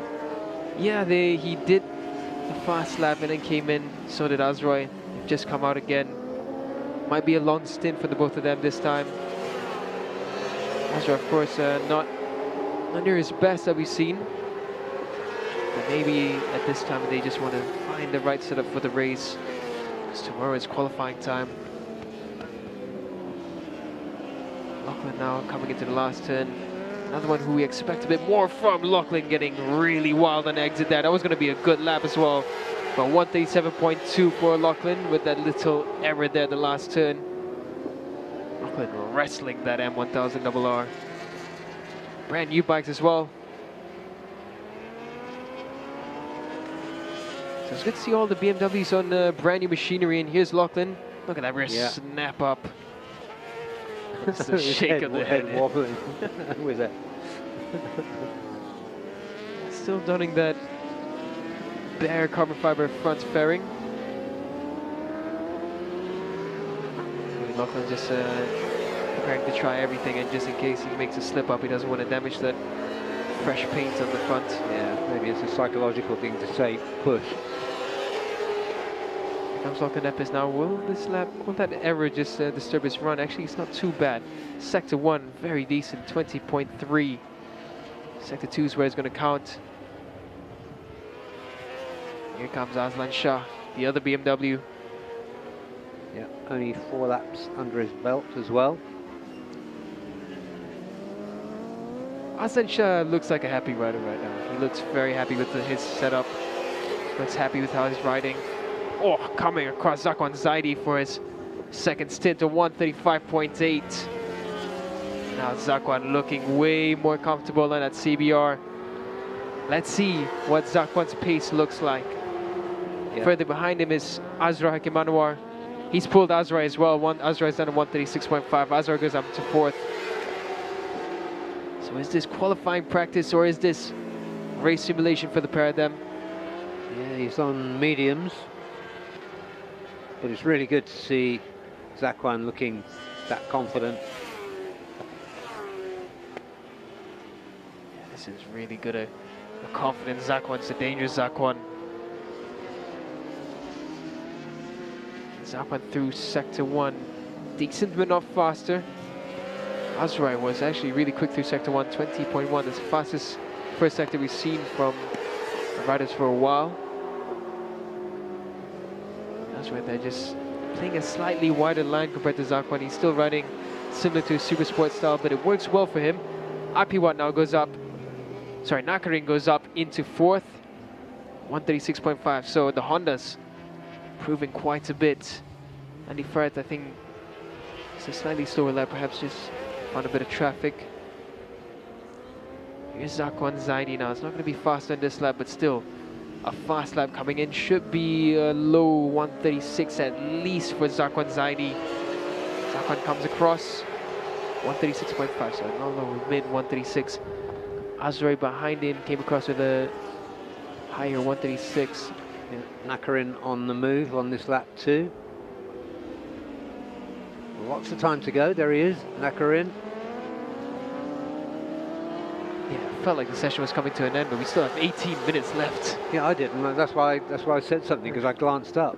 Okay, yeah. This is of course a 40-minute session. Ooh, what slipped our eyes is an improvement from Junior Samuel as well. He's done his personal best, 141.8. So good improvements, good step forwards there for Junior. Cameron you could see was still in pit lane. So another good sector for Nakarin. Let's stay with Nakarin as he comes around to complete what looks like it's going to be a quick lap. He's currently 4th quickest, but full 7/10 off less time. Should be an improvement there for Nakarin. Comes across now. Wait, it does improve big. 136.194. Into second, so bumps Andy down into third. So all three of those top three, all in one team last year. Yeah, again, it's the Honda Asia Dream Trio. Yeah, dream team. Yeah, It was a really good idea, and it worked out well under. It was a fantastic initiative, yeah, wasn't with it? Makoto Tamada as the team boss. 2 seasons, and then splinter into the national groups. Worked really well.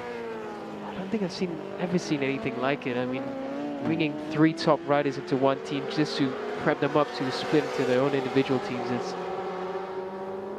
It's a different type of move, and it's just worked so well. You have all 3 teams performing at such a high level. So Cam Dunker coming out. Fellow Australian Lachlan Ipis coming in. Yeah, not the session that Lachlan would have wanted. Oh, Aslan just came out and already looks like he has a bit of a issue there. This has been another he did exactly that earlier in the session. Yeah, it's turn 3 and turn 1 just not coming together for Aslan Shah. Abiwat on the other hand, finding no issue. Here's Zakwan Zaidi. He was faster through sector 1, decent through sector 2. Nakarin as well has gone even faster, 136.189, just slightly faster. Azura in this lap, decent sector 1, and okay sector 2, just out of touch a bit from Zakwan in front of him. In the previous sessions we saw the gaps wasn't that far, but this time out it's a real difference. Yeah, that error was a shame for Aslan. He was just done a good sector 1. It's another good lap there from Zakwan Zaidi, 136.184, faster than anyone else, just slightly faster than Nakarin. Looks like race pace for Zakwan. Yeah, and possibly Nakarin as well.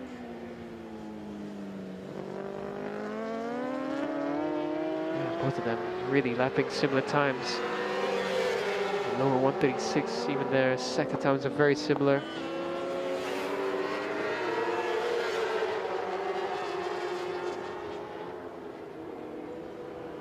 Azlan Shah went really slow around sector 2 and 3 as we saw. Struggle at turn 3, so it will be in the next lap for Azlan Shah. Sets another really good sector 1. Again, no one able to touch Abiwat's 19.883 through sector 1. Everyone else above 20. Yeah, he's got the top speed as well, which is on that long stretch up to turn 3, speed trap. There's Nakarin, just came across with 136.5 that time out. Apiwat, right on cues, heading up for what looks like his final stint.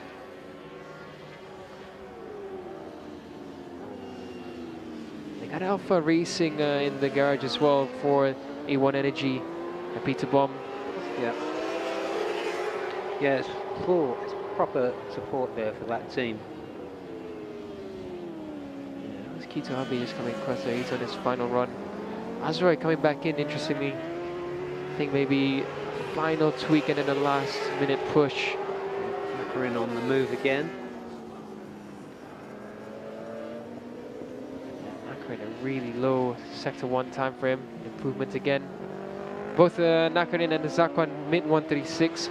Even though they're riding on different parts of the track, they're riding at a very similar pace. It's Kito hard into turn 3. Yeah. Oh, a bit of a mistake there for Kito. Cam Dunker now coming around. Decent sector 1, decent sector 2. Sector 2 is where Cam needs the most improvement by the looks of it. He will understand Chang as we get through the weekend. Yeah, 139.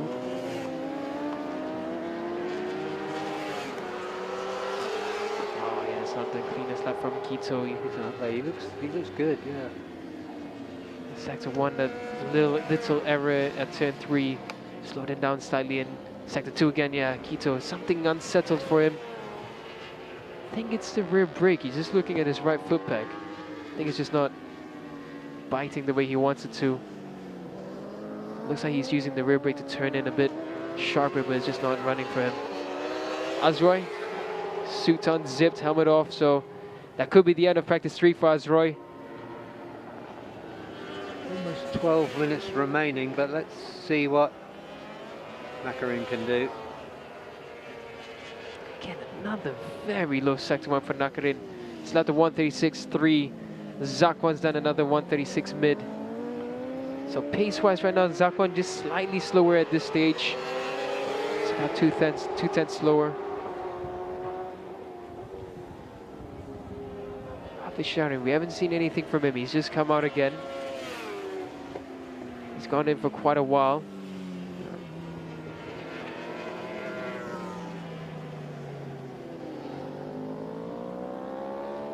Continues on a decent sector 2 again from him, so it should be another mid to low 136 for Nakarin. Yep, good pace. Aslan's come back in already, so something just not sitting right for Aslan. It's been a decent day for Aslan Shah. Nakarin, faster sector 3 for him, and he improves again ever so slightly, 136.185. What a pace that Nakarin is setting. Zakwan's ID coming through is sector 3 as well, so sector 2 just ever so slightly slower in sector 1 and sector 2 than Nakarin, so it should be another 136 mid coming from Zakwan. 136.4.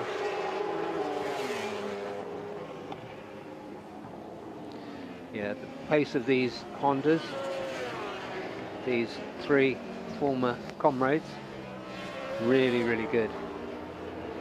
It's going to be a real handful for the competition tomorrow. BMWs have shown good flashes, but they're brand new bikes. Ooh, a really good sector 2 there coming in from Hafiz in front of his Cam Dunker. So Hafiz, decent sector 1. Still needs a few tenths there, but sector 2 looking really good. Final sector now for Hafiz. This has been his Achilles heel all weekend. Through the rumble straight comes Hafiz Sharon right behind Cam Dunker. I think once Hafiz gets past Cam, it would be good for Cameron to just stick behind him. Around the last in comes Hafiz Sharon. Is it an improvement? 136.7 again, so... Yeah, that was his best sector 3, and it was pretty decent, 39.358. It's just that sector 1 is just not coming together for him. He's finally repaired sector 3, but sector 1 just not good enough this time. Azroy does come out again with 9 minutes left. Yeah, longer than you think. Every time I think that the session's coming to an end, there's quite a bit of time. That's Kito Abe. Yapping in the 136 this time. It's resolved that issue that he had with the right peg by the looks of it. Lachlan Epis in pit lane. He's just come out now again for the final run. So So in pit lane right now, only Azan Shah, Apiwat, and Andy Farad, as well as Joey Joe. Yeah, Hafiz pushing again on this lap. Whoa, finally a good first sector coming in from Hafiz. Higher top speed as well for the Ducati. Decent sector 2, so there should be a good lap coming in from Hafiz Sharin.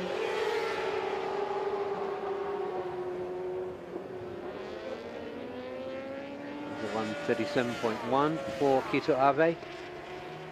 Still needs to find something, but he's out there putting in the work.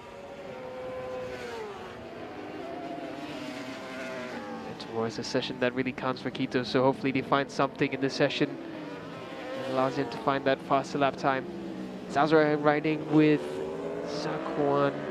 Thinking they are, yeah, they're riding together. It's good for Azroy. Api was now coming in for the last 8 minutes. As Hafiz Sharin gone, Hafiz was on a good lap. Hafiz did do a good lap, but 136.5. He closes the gap down. He's up into 6th. Yep, and Apiwat, that was a short session. He's got 7.5 minutes now. Cameron Duncan behind. Hafiz managed his fastest lap as well, 138.0. So just slight improvements there for the young Aussie.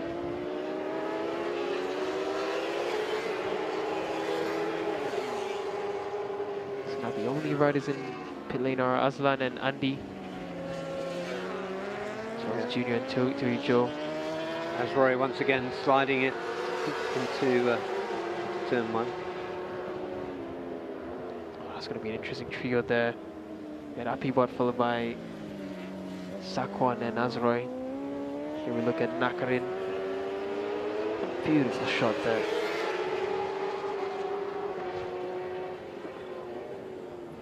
Yeah, it is good to capture some of the furniture around the circuit. Gives it real perspective, because sometimes when you watch international motorsport, you could be watching anywhere. So just get those markers. I think it's good for spectators. Hassan Shah is going to come out again. So another huge slide is now on screen by Nakarin. He's riding it like how he likes it. Aggressive and still in control. I think Cameron, yeah, Cameron's spot is way right behind Nakarin, so that's a good place to be. Yeah, that will be an eye-opener for him. Oh, someone's idea, another good sector 1. He's the only rider in the 19-second mark for sector 1 other than Apiwat. He was behind Apiwat when Apiwat came out, so it might be a helping hand for him. Yeah, he's going to pass Apiwat actually, so Az right now is behind Apiwat. 36.1 on that lap for Zakwan Zaidi, faster than anyone else on track. Zakwan looking really confident for this weekend. I think Apiwat's performance is remarkable considering everything. Definitely, it's been an unbelievable show already on day 1. Apiwat goes even faster in sector 1 again. Ooh. He's right behind Zakwan. Zakwan and Nakarin and Azroy lapping very low as well in sector 1, so good laps coming in now. Hafiz has been out as well. He's slowed down through sector 1, so Hafiz Sharin still a decent day, but not what was expected yet. Cameron Dunga as well set his fastest sector 1. He's behind Nakarin. Here's Zakwan Zaidi followed by Apiwat. Apiwat faster through sector 2. Apiwat 5/10 faster than Zakwan through sector 2. Yeah, that is astonishing. Got a fairly slow moving Hassan Shah just ahead, but he's moved out of the way. It's going to be a good lap here from Apiwat. This could take top spot actually. 5/10 faster in sector 2, 2/10 faster in sector 1. He's getting a bit of slipstream there from Zakwan into the final turn. Will this be another 135 into the list for Apiwat? It's a 135.7 for Apiwat Wongtananon. His first time on a BMW, his first time with the team. And he takes top spot now for practice 3. What a day for Apiwat Wongtananon. Absolutely tremendous. No pre-season test, just first time on the bike this morning. There he is, ahead of, look, that trio of Hondas that have got all that data and so much experience on this track, on this bike. Yeah, that really is. Hats off to Apiwat. Unbelievable job by him. For now, Hafiz Sharin, he's gone faster in Sector 1, decent Sector 2. Kito Abi's on a hot one as well. Kito Abi goes up into 7th, pushes Aslan down into 8th. Here's Hafiz Sharin. Sector 1 was good. How's Sector 3 looking for Hafiz? Says he comes across the line, picks the bike up, across the line, 136.5 for Hafiz Sharin. It's not faster for Hafiz this time. And Hafiz builds from it. Yeah, that was a slow one for Nakarin, that last one, by his standards anyway. And Dunker dipped into the 137, so another improvement for the young Aussie. 137.8 that time. Yeah.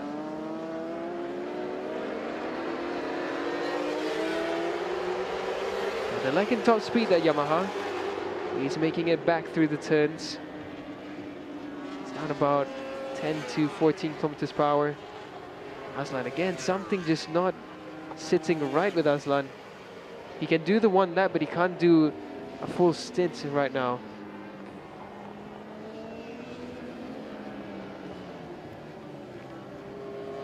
Apiwat with the fastest top speed currently, 298.3. We've seen 305 over the official preseason test. Yeah, he's moving himself out of the way now, so this won't be a quick one. Maybe he'll have one more flyer.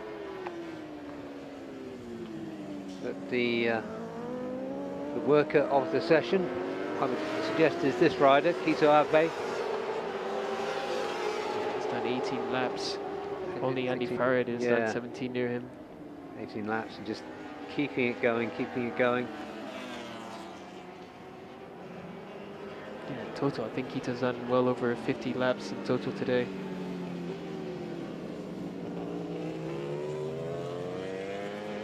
Kito decent through Sector 1. Andy Farrad improving through Sector 2. Zakwan Zaidi as well, fastest through Sector 2, but sorry, Sector 1, but Sector 2 a bit slow there. Hafiz, who backed off at turn 1, has begun a new lap. Andy Farid had a good Sector 1.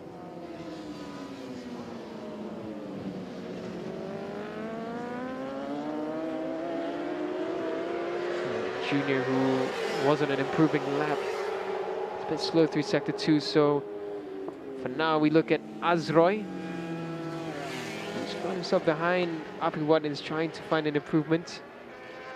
That's Hafiz coming through turn 6.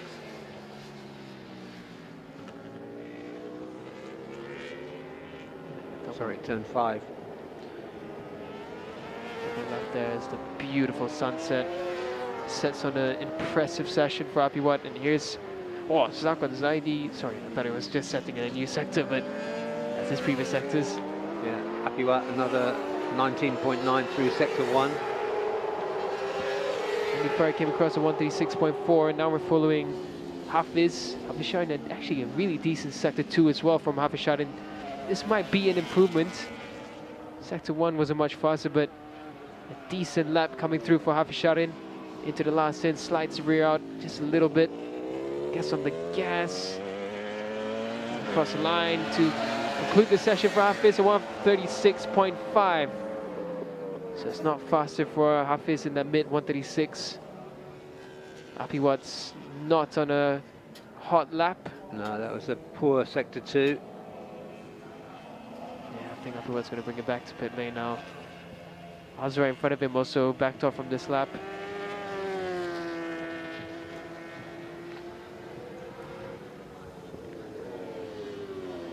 Oh, Apiwat's going to try to continue, but No. unknown to him, the checker flag is out. Yeah. Just more time on the bike. He hasn't had that much, as we were saying. Oh, look at the clouds in the distance. Looking a bit menacing. Perhaps a hint towards the potential for a rain tomorrow or Sunday. Yeah, both days have got iffy forecasts. Yeah, that could bring a real change to proceedings. But what a day this has been for Mappy Watts. First time on the BMW M1000, first time with the A1 Energy BMW, and he tops the final session for the day. And the fastest time of the day. So that is, as I said, remarkable. I can't think of a better adjective than that. 135.758 for the tie. Moves up from Supersport 600 to ASB. And second, Zakwan Zaidi for Idemitsu Honda Racing Malaysia. Nakarina Puvapat for Honda Racing Thailand. Next up, Astra Honda's Andy Farid was fourth. Fifth, Hafiz Shirin for JDT Racing Team. Sixth, Azrai Hakim Anwar, another debutant in the class for Idemitsu Honda Racing Malaysia. Kita Abe, the worker of the day in the Superbike class for SDG Heart Pro. 7th. 8th, Aslan Shah Kamaruzaman, who had his share of issues during that session, it seemed. 9th, Lachlan Apis for Savitar Team Asia. Cam Dunker, he brought his times down throughout the day. 137.8 was his best. Junis Samuel Convento for Victor Racing Team, 141.838. And Joe Joe for Savitar Team Asia, 144.226. So that brings us to the end of the day.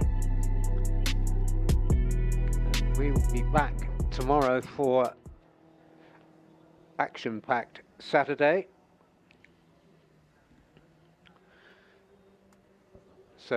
So we'll be going at from, I think, memory, from 10 past 8 in the morning. We will start with Underbones and TVS Asia One Make Championship and work through to qualifying through to lunchtime.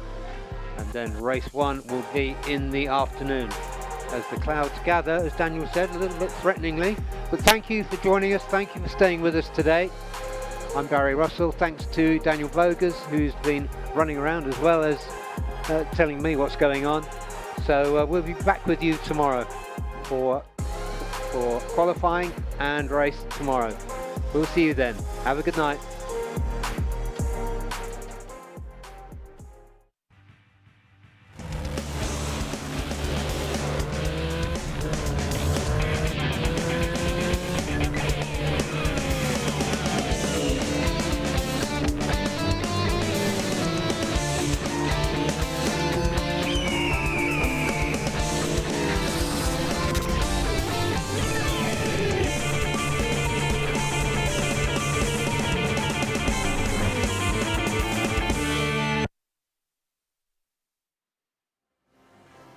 Idemitsu IRG5. Start like a rocket and ship like silk with Superbike proven nano-tailored oil. Ultra protective Quintet guard technology distills the wisdom of oil experts. 5 protective benefits in harmony unleash the peak performance of your engine. Nano Silky Tech ensures extra smooth upshifting at high RPM. Rocket starts, silky shifts. Idemitsu IRG5.